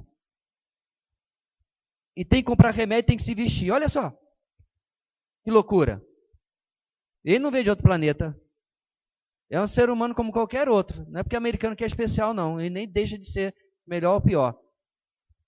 Você entendeu o que eu quero dizer? Meus irmãos, para emprestar um termo de um filme, uma corrente do bem acontecendo quando eu estou ofertando. Você já imaginou, meus irmãos, se Deus nos desse o privilégio de chegar na eternidade? Nós estávamos conversando com o André e com a Ju essa semana, eu e a Leila, sobre ministério, sobre as dificuldades do campo e tudo mais. Mas, meus irmãos, aquele que Deus tem para alcançar vão ser alcançados. E aí lá no céu você vai chegar.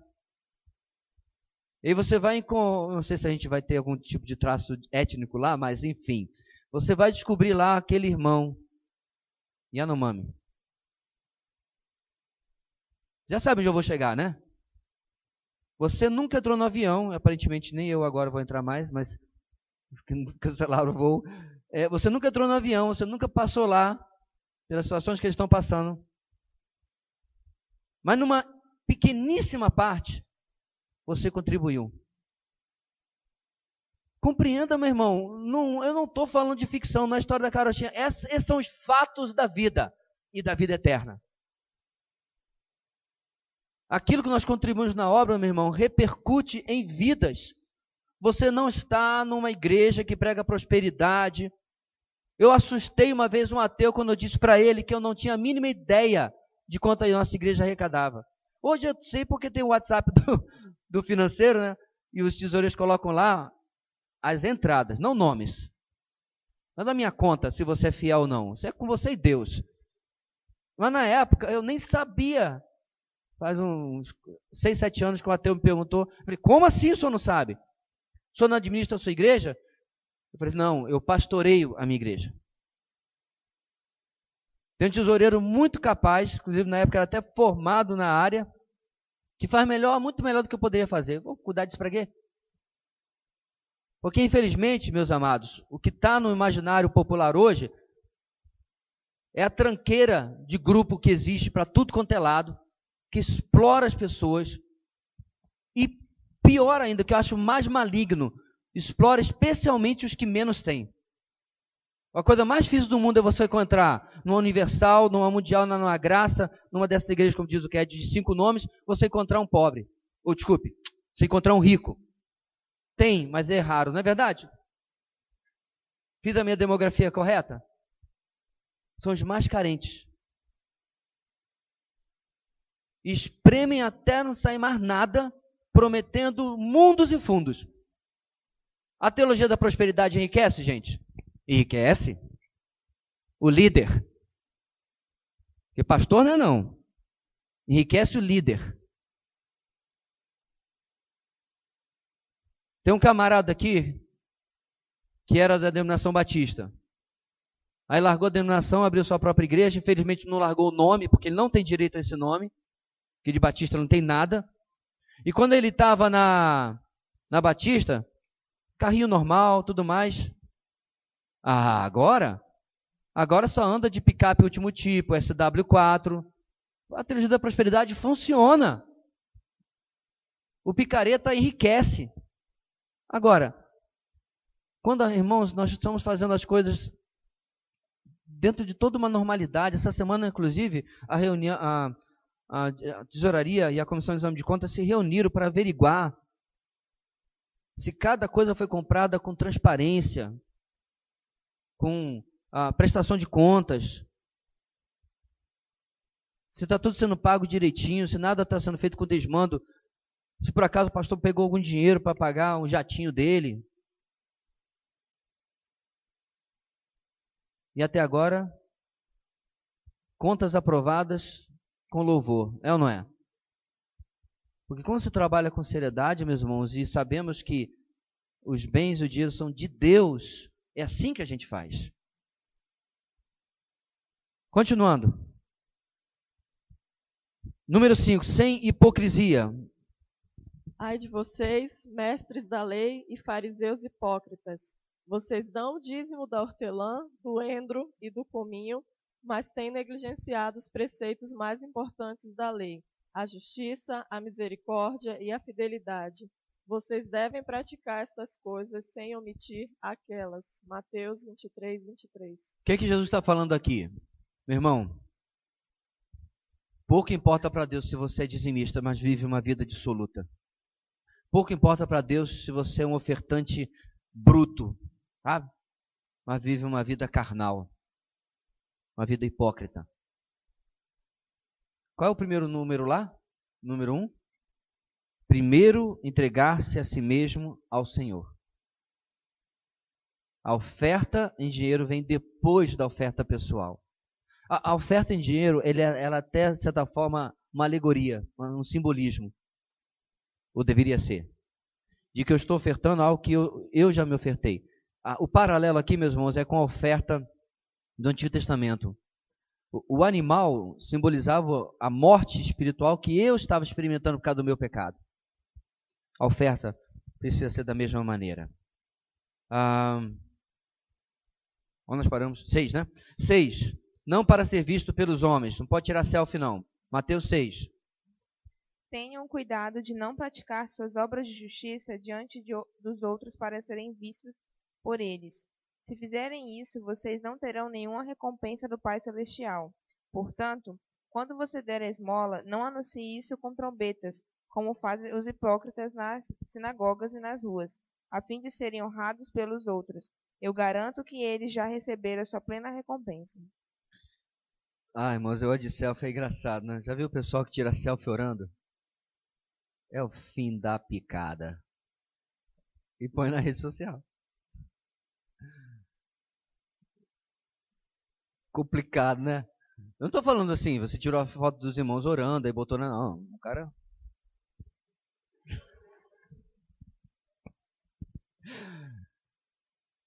Eu não me surpreenderia se logo tivesse gente tirando selfie ali no gasofilácio, né?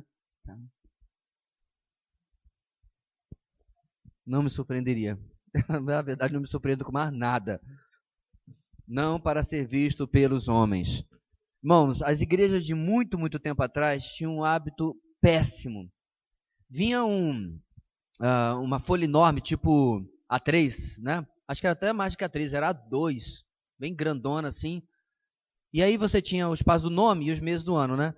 E eu não sei se a ideia original era isso, mas isso era o que acontecia. E aqui vinha o nome das pessoas, dos membros e tal. E aqui vinha nos meses o quanto a pessoa ofertava. Já viu isso, Cédric, também? Gente, que prática lamentável. Eu lembrei disso porque algum tempo atrás eu vi a mesma coisa. Deixa pra lá, não posso ficar falando coisa não, porque eu vou entregar onde foi. Então, eu falei, gente, esse não é o objetivo da minha oferta. É por essa razão que as únicas duas pessoas que sabem quem e quanto e quando é ofertar nesta igreja são os tesoureiros. Porque eles têm que contabilizar, não tem como. Na verdade, o pessoal da comissão também sabe que eu não confere o dinheiro aqui junto e tal. Mas, porque esse não é o ponto, esse não é o objetivo. Inclusive, peço até que Deus guarde o coraçãozinho deles, para não ficar de maneira nenhuma contaminado por essa informação, sei lá de quê.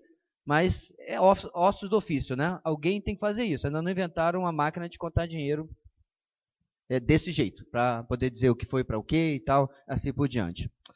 7. Acertar antes as pendências com os outros. Mateus 5, 23. Eu vou pular esse texto aqui. Se você for fazer a sua oferta e souber que seu irmão, não é isso? Tem uma coisa contra você, deixa a sua oferta, peraí, põe ali em cima do gasofilaço, entra não, e vai resolver com seu irmão. Sabe que Jesus estava sendo literal nisso? Ou você podia, inclusive, antes de fazer a oferta, não precisa chegar nem aqui, já vai lá e resolve. De novo, Deus está mais interessado no seu coração, tá, do que necessariamente na sua oferta. Então ele diz, ele não falou deixe de ofertar, ele falou antes de ofertar, resolva a sua vida. Mateus 5, 23. Número 8. Não com pesar, segundo Crônicas 9, 7. Deus ama o que dá com alegria e não com tristeza. Não é isso que está aí? Segundo Coríntios, o que eu falei? Não. Segundo Coríntios 9, 7. Mas pelo menos você tem o texto certo. 9. Não por obrigação, mesmo texto. Deus ama que dá para alegria e não por obrigação com tristeza. 10. Com alegria, mesmo texto. Tá? Então, ou seja, 2 Coríntios 9, 7. Deus ama que dá com alegria, não com pesar nem por obrigação. Certo? Resumindo o texto. Para a gente andar aqui um pouquinho mais rápido. 11. Amor. 1 Coríntios 13, 5. Ainda que eu... Leia. Ainda que eu dê aos pobres tudo o que eu possuo e entregue o meu corpo para ser queimado, se não tiver amor, nada disso me valerá. Então, pastor, vim aqui, vendi a casa, o carro, o cachorro, tudo com a letra C, e vou dar tudo para a igreja. Então, em primeiro lugar, que eu nunca ia aceitar uma loucura dessa, eu ia com certeza pedir ajuda médica para você. Mas o meu ponto aqui é que o texto de Coríntios diz, se não ama, serve de nada. Tá? Se é para aparecer, se é qualquer negociação com Deus, não há amor. Então, melhor nem fazer. 12. Atitude de gratidão. Salmo 56, 10 a 12. Confio em Deus, cuja palavra louvo, no Senhor, cuja palavra louvo. Em Deus eu confio e não temerei. Quem poderá fazer-me um homem? Acabou? Não. Cumprirei os votos que te fiz, ó Deus. A ti apresentarei minhas ofertas de gratidão. Muito bem. Atitude de gratidão. Que foi que eu falei, meus irmãos, agora há pouco, sobre o porquê do dízimo da oferta. Não atitude de barganha, atitude de medo do devorador. É só você ir num almoço, uma rodada de pizza, que você vai dizer um monte de devorador. Não precisa nem ter medo do que não existe, não. É por gratidão que nós fazemos isso. Penúltimo, com fé e confiança na provisão de Deus. Jesus sentou-se em frente do lugar onde eram colocadas as contribuições e observava a multidão colocando o dinheiro nas caixas de ofertas. Muitos ricos lançavam ali grandes quantias. Então, uma viúva pobre chegou-se e colocou 2 pequeninas moedas de cobre de muito pouco valor. Chamando a si os seus discípulos, Jesus declarou: afirmo que esta viúva pobre colocou na caixa de oferta mais do que todos os outros. Todos deram do que lhe sobrava, mas ela, da sua pobreza, deu tudo o que possuía para viver. Marcos 12, 41 a 44. Tem um livro que eu li há muito, muito tempo atrás, chamado O Segredo Espiritual de Hudson Taylor. Muita gente vê o título desse livro e pensa assim, que tem algum tipo de poder místico, ou sei lá o que e tal. O poder espiritual de Hudson Taylor tem simplesmente um princípio: obediência confiante. Vou exemplificar.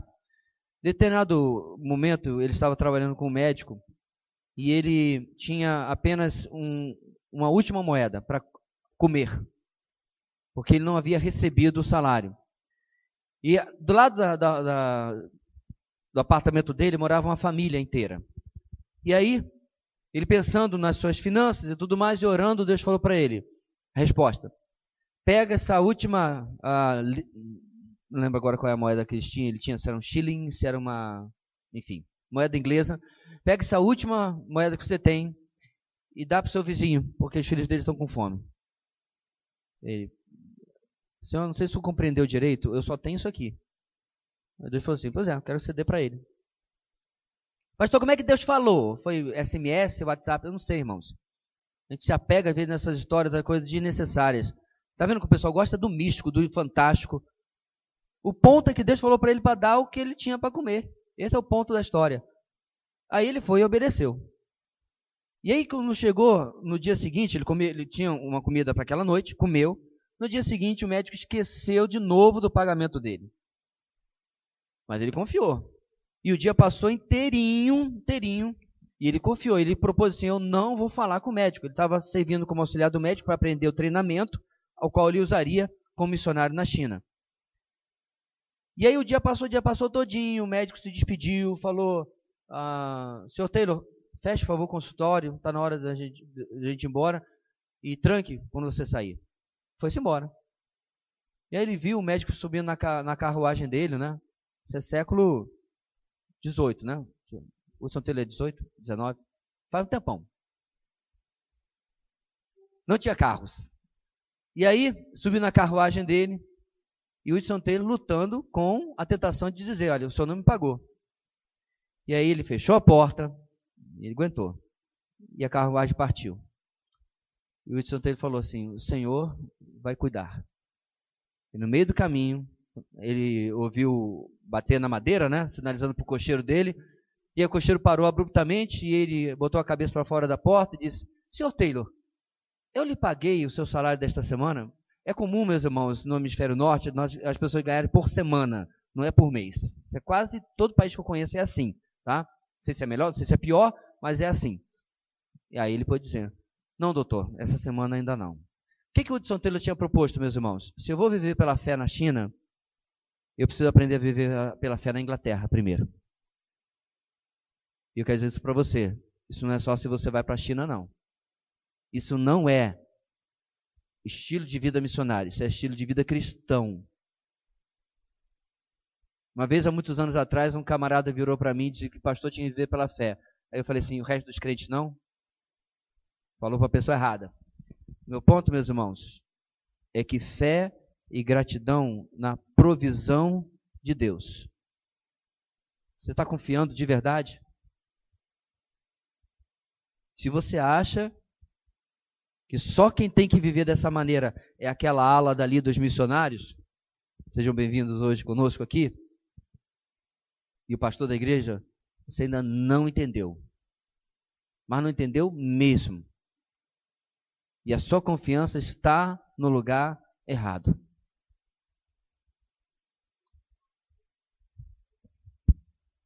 Nós tivemos aqui na igreja, irmãos, durante um longo tempo, uma irmã, que hoje voltou, né, para o Nordeste para cuidar da sua mãe.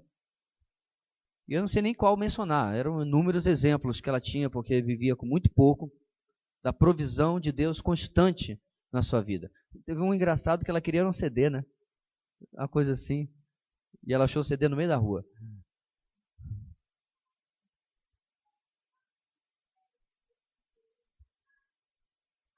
Microfone. Aqui, essas alunas novas são tristes. A Ayla era uma pessoa incrível mesmo, de vida com Deus, e ela ensinou muita coisa bonita para a gente aqui na nossa igreja. Nós tínhamos um trabalho com Mulheres à Noite, e nesse tempo a gente estava trabalhando um tema, então nós chamávamos mulheres para nos ensinar aquele tema. E eu lembro que naquela noite nós dávamos ofertas para as mulheres que vinham falar para a gente. E a Ayla, naquele dia, ela saiu de casa, ela ia fazer o supermercado depois do culto à noite aqui. E no culto de mulheres, ela disse que ela deveria dar a oferta dela toda do supermercado. Olha só, irmã, porque a pessoa estava falando. Para essa irmã que estava pregando aqui, ensinando a gente. E ela realmente fez isso. Então, na hora, não sabíamos de nada, na hora que encerrou, fomos entregar a oferta para essa irmã. E essa irmã disse, não, eu gostaria de dar toda a minha oferta para a Ayla. Então, ela não só deu a oferta, mas toda a oferta recebida da noite que nós arrecadamos com todos, ela não só recebeu de volta aquilo que ela ofertou, mas toda a oferta da noite, a Ayla recebeu também. Então, depois a gente ficou sabendo dessa história, e essa dentro disso, né, que a gente está agora falando um pouco. Finalmente, com sacrifício. Próximo texto e último.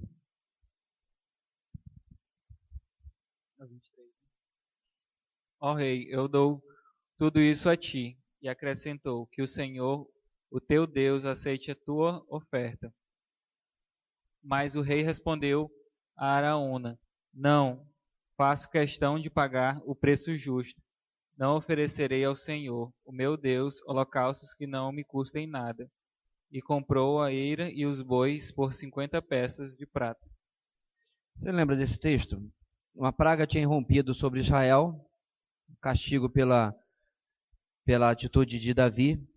E aí, quando a praga para, Davi resolve aonde o anjo parou, que foi a eira de Araúna, né? A fazer ali um sacrifício. E aí ele tenta comprar a eira e Araúna fala: não, para o rei é de graça. O que o rei responde? De maneira alguma. Não darei ao meu Deus sacrifícios que não me custem nada. Se você não está desenvolvendo essas atitudes, certamente a contribuição está sendo um fardo para você. Qual a sua atitude ao contribuir? Como você pode continuar desenvolvendo a atitude correta ao contribuir? Você contribui com regularidade para o reino de Deus? Para uma pessoa endividada, será que é fácil contribuir com a atitude correta? Esta é a melhor razão para se livrar das dívidas. 2 Coríntios 8, 7b, olha o que o texto diz. Destaquem-se neste privilégio de contribuir. Destaquem-se. Seja algo que as pessoas lhe elogiem por fazer. Que as pessoas reconheçam. Inclusive, a igreja dos Filipenses, ela é elogiada por Paulo e pelas outras igrejas, como exemplo de igreja que contribuía.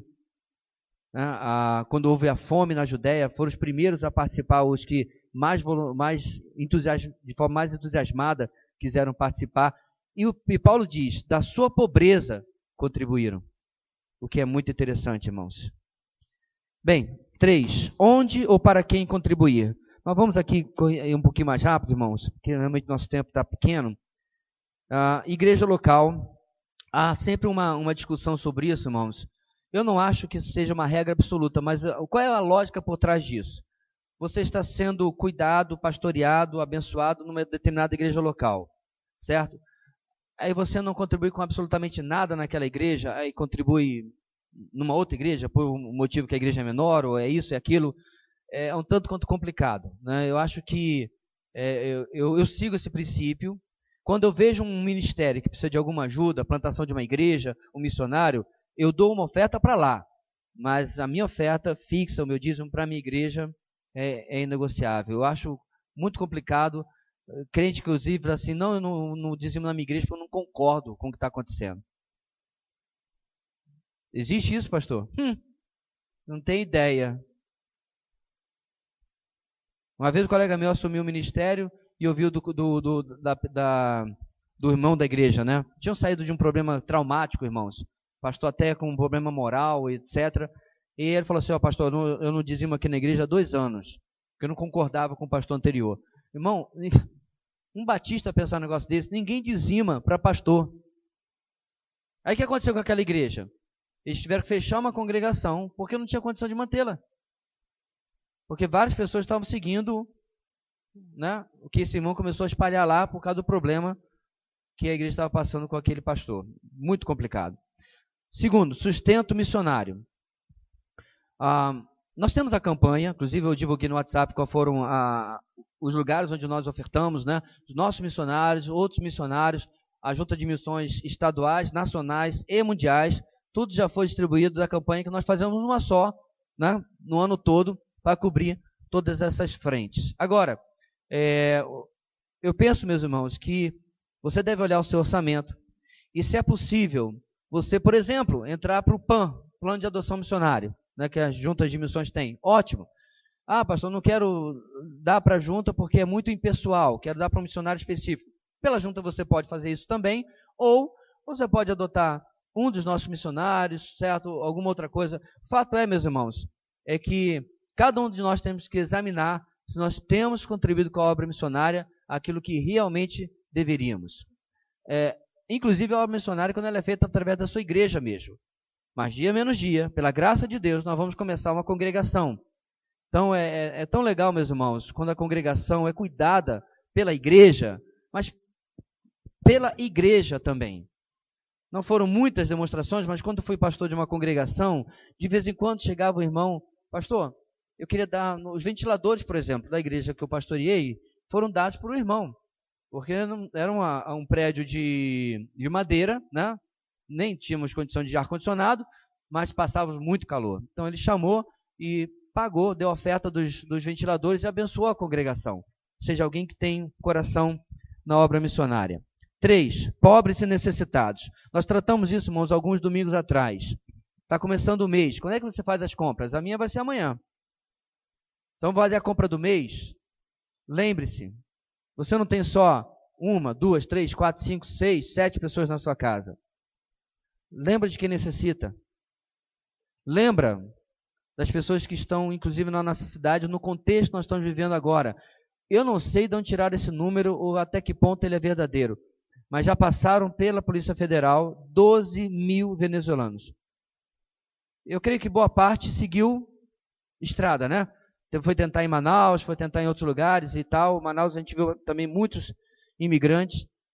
Então, comprou a sua quantidade de arroz. São lá 10 quilos por mês.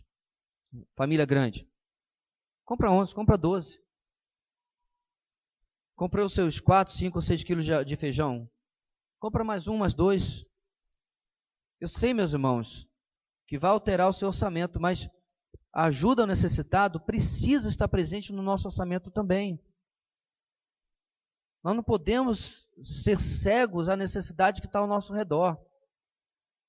Se há algum serviço para você fazer na sua casa, até comentei com a minha esposa, nós vamos com um problema lá de entupimento da caixa de gordura, coisa que eu adoro desentupir. Quando entupir na sua casa, me chame. Tão legal. Aí eu falei para ela, vamos fazer o seguinte, vamos destruir essas caixas de gordura aqui e botar um cano maior, talvez um tubo de 300, não sei, uma manilha, a desgraça que não entupa nunca mais. Vá atrás de uma pessoa dessa. Eu tenho que ir, porque eu não sei fazer. Às vezes, irmãos, a gente pode ser, né, a diária que aquele pai de família vai ter para comer aquele dia. A gente precisa ser sensível, irmãos, não pode. A igreja tem sido, em alguns pontos, pouco ativa e insensível nessa questão, em que, infelizmente, muita gente está transformando a igreja em ONG. Nós já tratamos isso aqui também, que não é, em absoluto, o papel da igreja. O irmão me compartilhou lamentando como que a missão na qual ele trabalha, que foi criada com um propósito específico, mais da metade da sede dessa missão hoje é para guardar comida, arrecadar comida. Pastor, tem alguma coisa errada nisso? Não, mas o propósito da missão deixar de lado, porque agora estão transformando a missão numa ONG. Deixa eu especificar de outra maneira, meu querido. No Rio nós temos uma organização chamada Natal Sem Fome. Tá? Natal Sem Fome não tem como evangelizar. Para começar a conversa, porque não tem crente quase lá. Ou se tem crente, o objetivo deles é encher barriga, não é evangelizar. Então, a ONG Natal Sem Fome não tem como evangelizar. A ONG que faz poços, né, água para o sedento, não tem como evangelizar. Então eu posso pegar meu dinheiro, pegar a conta bancária e ajudar o Natal Sem Fome, ajudar a água para o sedento, eu posso ajudar o que for, Médicos Sem Fronteira, a Cruz Vermelha, eu posso ajudar. Mas a igreja foi colocada, meus irmãos, com um propósito muito definido. O pessoal acha que isso aí é discurso de insensibilidade, que a gente não gosta de pobre. Como se a gente fosse lá rico. O que eu não posso aceitar é que a gente passe do mandato bíblico. O mandato bíblico não é ide por todo mundo, pregai o evangelho e alimentai as multidões e cuide do necessitado, do miserável. Não está lá. O mandato da igreja é claríssimo. Claríssimo. Infelizmente, eles estão querendo distorcer o texto bíblico, dizendo que o evangelho que não cuida da necessidade material da pessoa é um evangelho incompleto. Me perdoe a palavra forte, isso é blasfêmia. O evangelho já é completo quando anuncia a salvação. Agora, preste bem atenção. todo cristão precisa ser sensível à necessidade do seu próximo. Você não pode, meu amado, depender. Pastor, vamos criar aqui o departamento da beneficência da igreja. Isso é transferência de responsabilidade. Eu não faço, aí eu quero que a igreja faça. Teve uma pessoa muito tempo atrás que perguntou para mim, pastor, aqui na igreja a gente não vai ter um departamento para ajudar os necessitados? Eu falei, olha, o departamento não vai rolar agora não, mas o que você está fazendo? Não, no momento eu estou fazendo nada. Subir a hipocrisia, né? Eu não estou fazendo nada, mas eu quero que a igreja crie um departamento com dinheiro da igreja, diga-se de passagem, da qual eu suspeito que a criatura não ia nem contribuir. Nós podemos ter iniciativas aqui, irmãos? Claro. Nós tivemos uns anos atrás, nós tínhamos uma cesta, nem sei que fim deu essa cesta, tipo um baú, né, de cesta, de vime. E aí as pessoas colocavam ali alimentos e tal. A gente descobriu que não era uma boa ideia, porque foi lá no prédio antigo, viu? Fica tranquilo que não tem aqui não. E os ratos adoraram a ideia, porque eles roeram o cesto e estavam entrando para pegar a comida lá dentro. Alguém esquecia de uma semana para outra, né, para juntar volume. Nós podemos fazer isso, irmãos? Claro que nós podemos. As irmãs que geralmente encabeçam isso, fazer 1, 2, 3 mil cestas que seja para doar, mas não pode se tornar o carro-chefe do trabalho e da missão de uma igreja cristã. Não pode ser ignorado e nem pode se tornar a missão da igreja. Ok? Aí eu pergunto, para voltar ao ponto 3 e terminar. Eu estou contribuindo com os pobres necessitados? Está presente no meu orçamento? Talvez você more no bairro carente, talvez não. Se você não mora no bairro carente, não tem necessitados ao seu redor, não se preocupe. Dá uma passeadinha ali perto daquele ginásio do Pintolândia, né, parece? Ou sei lá qual é o nome daquele lugar ali. Passei lá. Raio do Sol também, né? Silvio Leite. Na rodoviária. A rodoviária virou um condomínio. Tiraram, né? Porque realmente está em condições insalubres ali. Meu ponto, meus irmãos, é que há, tranquilamente, gente para você ajudar. Me cortou o coração certa vez, não sei se ele continua ali, foi no sinal. Primeiro o estado dele, ele é um tanto quanto pesado, obeso, as pernas inchadas, já assim meio grossa a pele. E aí quando eu olhei à direita deles, embaixo do arbusto, 2 menininhas. Não tem, meu irmão. Se você passa e teu coração não aperta, vai procurar mágico de Oz para pedir um coração, porque você não tem, não. Quem não conhece a referência, por favor, vá assistir o filme, que é muito legal. 4 ponto. Generosidade. Bem, cobre tudo, né? Onde contribuir com generosidade. A obra do Senhor precisa ser sustentada. A igreja precisa ser mantida. Bíblias precisam ser distribuídas, missionários precisam ser enviados. Que outras oportunidades de contribuir você pode alistar? Como você tem se envolvido? De que maneira você está fazendo a sua parte? Vamos terminar, irmãos? Não terminou o ponto número 9, mas a gente vai parar por aqui, tá? A página 18 continua. Vamos terminar com a leitura de Atos 20, 35b, juntos?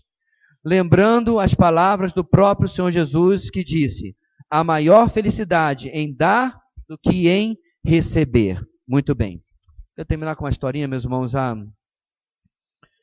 Muitos anos atrás eu tive o desejo, a Palavra da Vida exige que 2 estágios durante o seu curso de bacharelado sejam dados, estágios de férias, sejam dados para a organização. Você pode ir para a estância, para o acampamento, para o seminário, trabalhar nas férias. Então, em 92, eu decidi que eu ia juntar útil ao agradável e eu queria fazer o estágio nos Estados Unidos, no acampamento do Palavra da Vida nos Estados Unidos. Não fui para fazer turismo, para passear, fui para trabalhar. Trabalhei para Dedéu.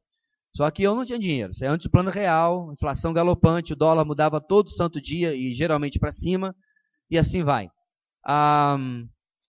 E aí nós fizemos várias coisas. Minha família lá no Rio de Janeiro fez uma angu baiana incrível. O carioca não faz feijoada para arrecadar dinheiro. Porque a feijoada tem tudo quanto é lado. A gente faz angu baiana. Fizeram angu baiana e assim foi. A gente foi juntando dinheiro, e eu fui, sabe, com dinheiro contado. E aí, tinha uma irmã que era costureira na Igreja Batista do Redentor, em Jundiaí. E essa irmã chegou, meus irmãos, e eu havia avisado a igreja, né, da campanha que eu estava e tudo mais. Tinha um cartaz, né, bem bonitão que eu fiz lá. O cartaz, não eu. Aí, essa irmã chamou, estava lá no apagar das luzes, sabe? Já estava aí algumas semanas só da minha viagem. E ela chamou assim, irmão Joveci, vem cá, quero conversar com você. E aí ela falou que desde o dia que eu havia anunciado, 2, 3 meses antes, ela havia feito um propósito de X dos trabalhos de costureira dela, ou os trabalhos dessa categoria, não lembro bem o que ela havia se proposto, seria para aquela viagem. E aí, irmãos, eu aprendi uma das coisas que para mim até hoje é uma dificuldade. Aceitar qualquer tipo de oferta pessoal. Número 2, especialmente de uma pessoa que eu sei que tinha muito pouco e da batalhadora que ela era. E eu até disse assim, não, irmão, mas nós já estamos quase alcançando o alvo, não precisa. Aí ela falou para mim assim, mas o irmão vai me negar o privilégio de investir na obra?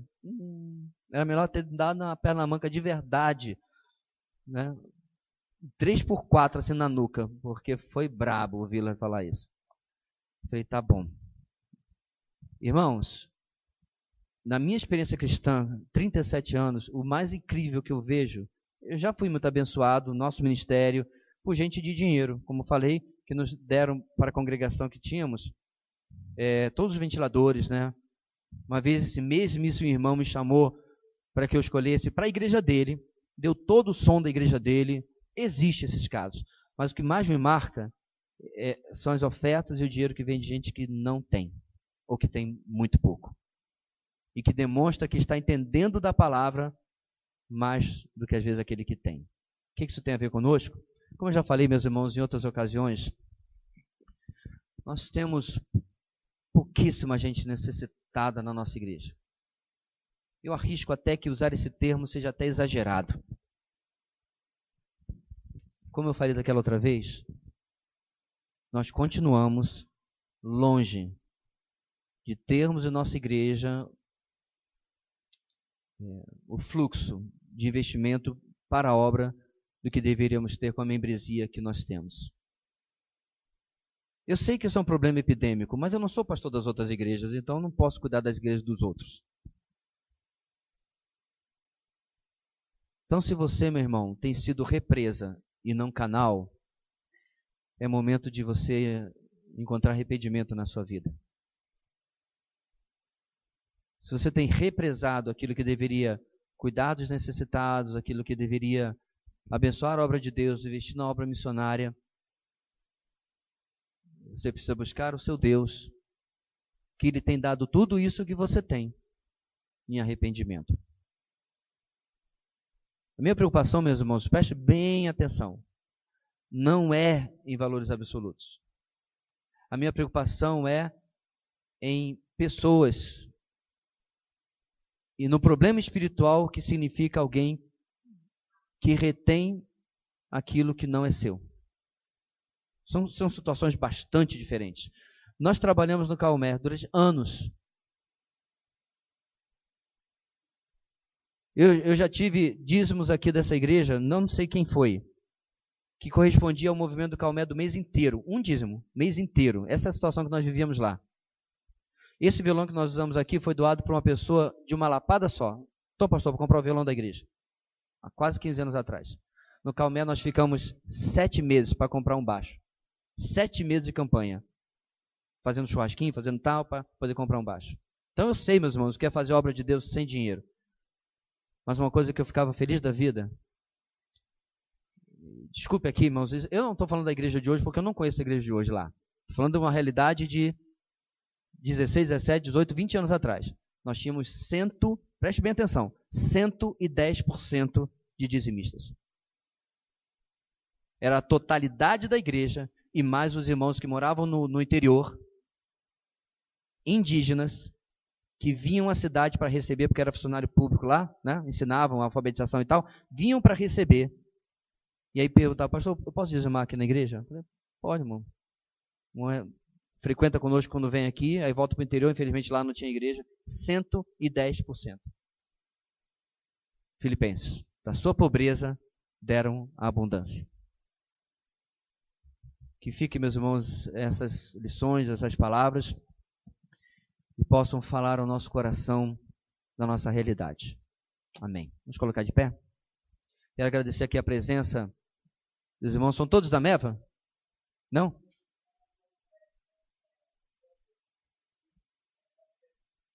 Ah, tá certo. Fora do estado, é? São Paulo. Tá certo. Sejam bem-vindos, viu, irmãos? Deus abençoe grandemente. O resto é de casa, então tá tudo bem. Oremos. Deus querido, guarda o nosso coração de todo entendimento errado que possa haver a respeito da motivação desse estudo. Que esse número 1 que vimos aqui na página possa nos confrontar de que o objetivo é a nossa vida espiritual principalmente. Porque o avarento é um idólatra. Aquele que é insensível com a necessidade da obra e a necessidade do seu próximo, não ama. Por isso que nós precisamos, ó Deus, tratar de um assunto que parece apenas, que é somente material, quando não é. É um assunto altamente espiritual, porque remete principalmente à minha dependência do Senhor e à minha gratidão. Abençoa, Deus, o resto do nosso dia, nosso culto à noite. Abençoa cada pessoa, Deus, que está aqui hoje e todos que assistirão essa aula depois. É o que nós oramos em nome de Jesus. Amém.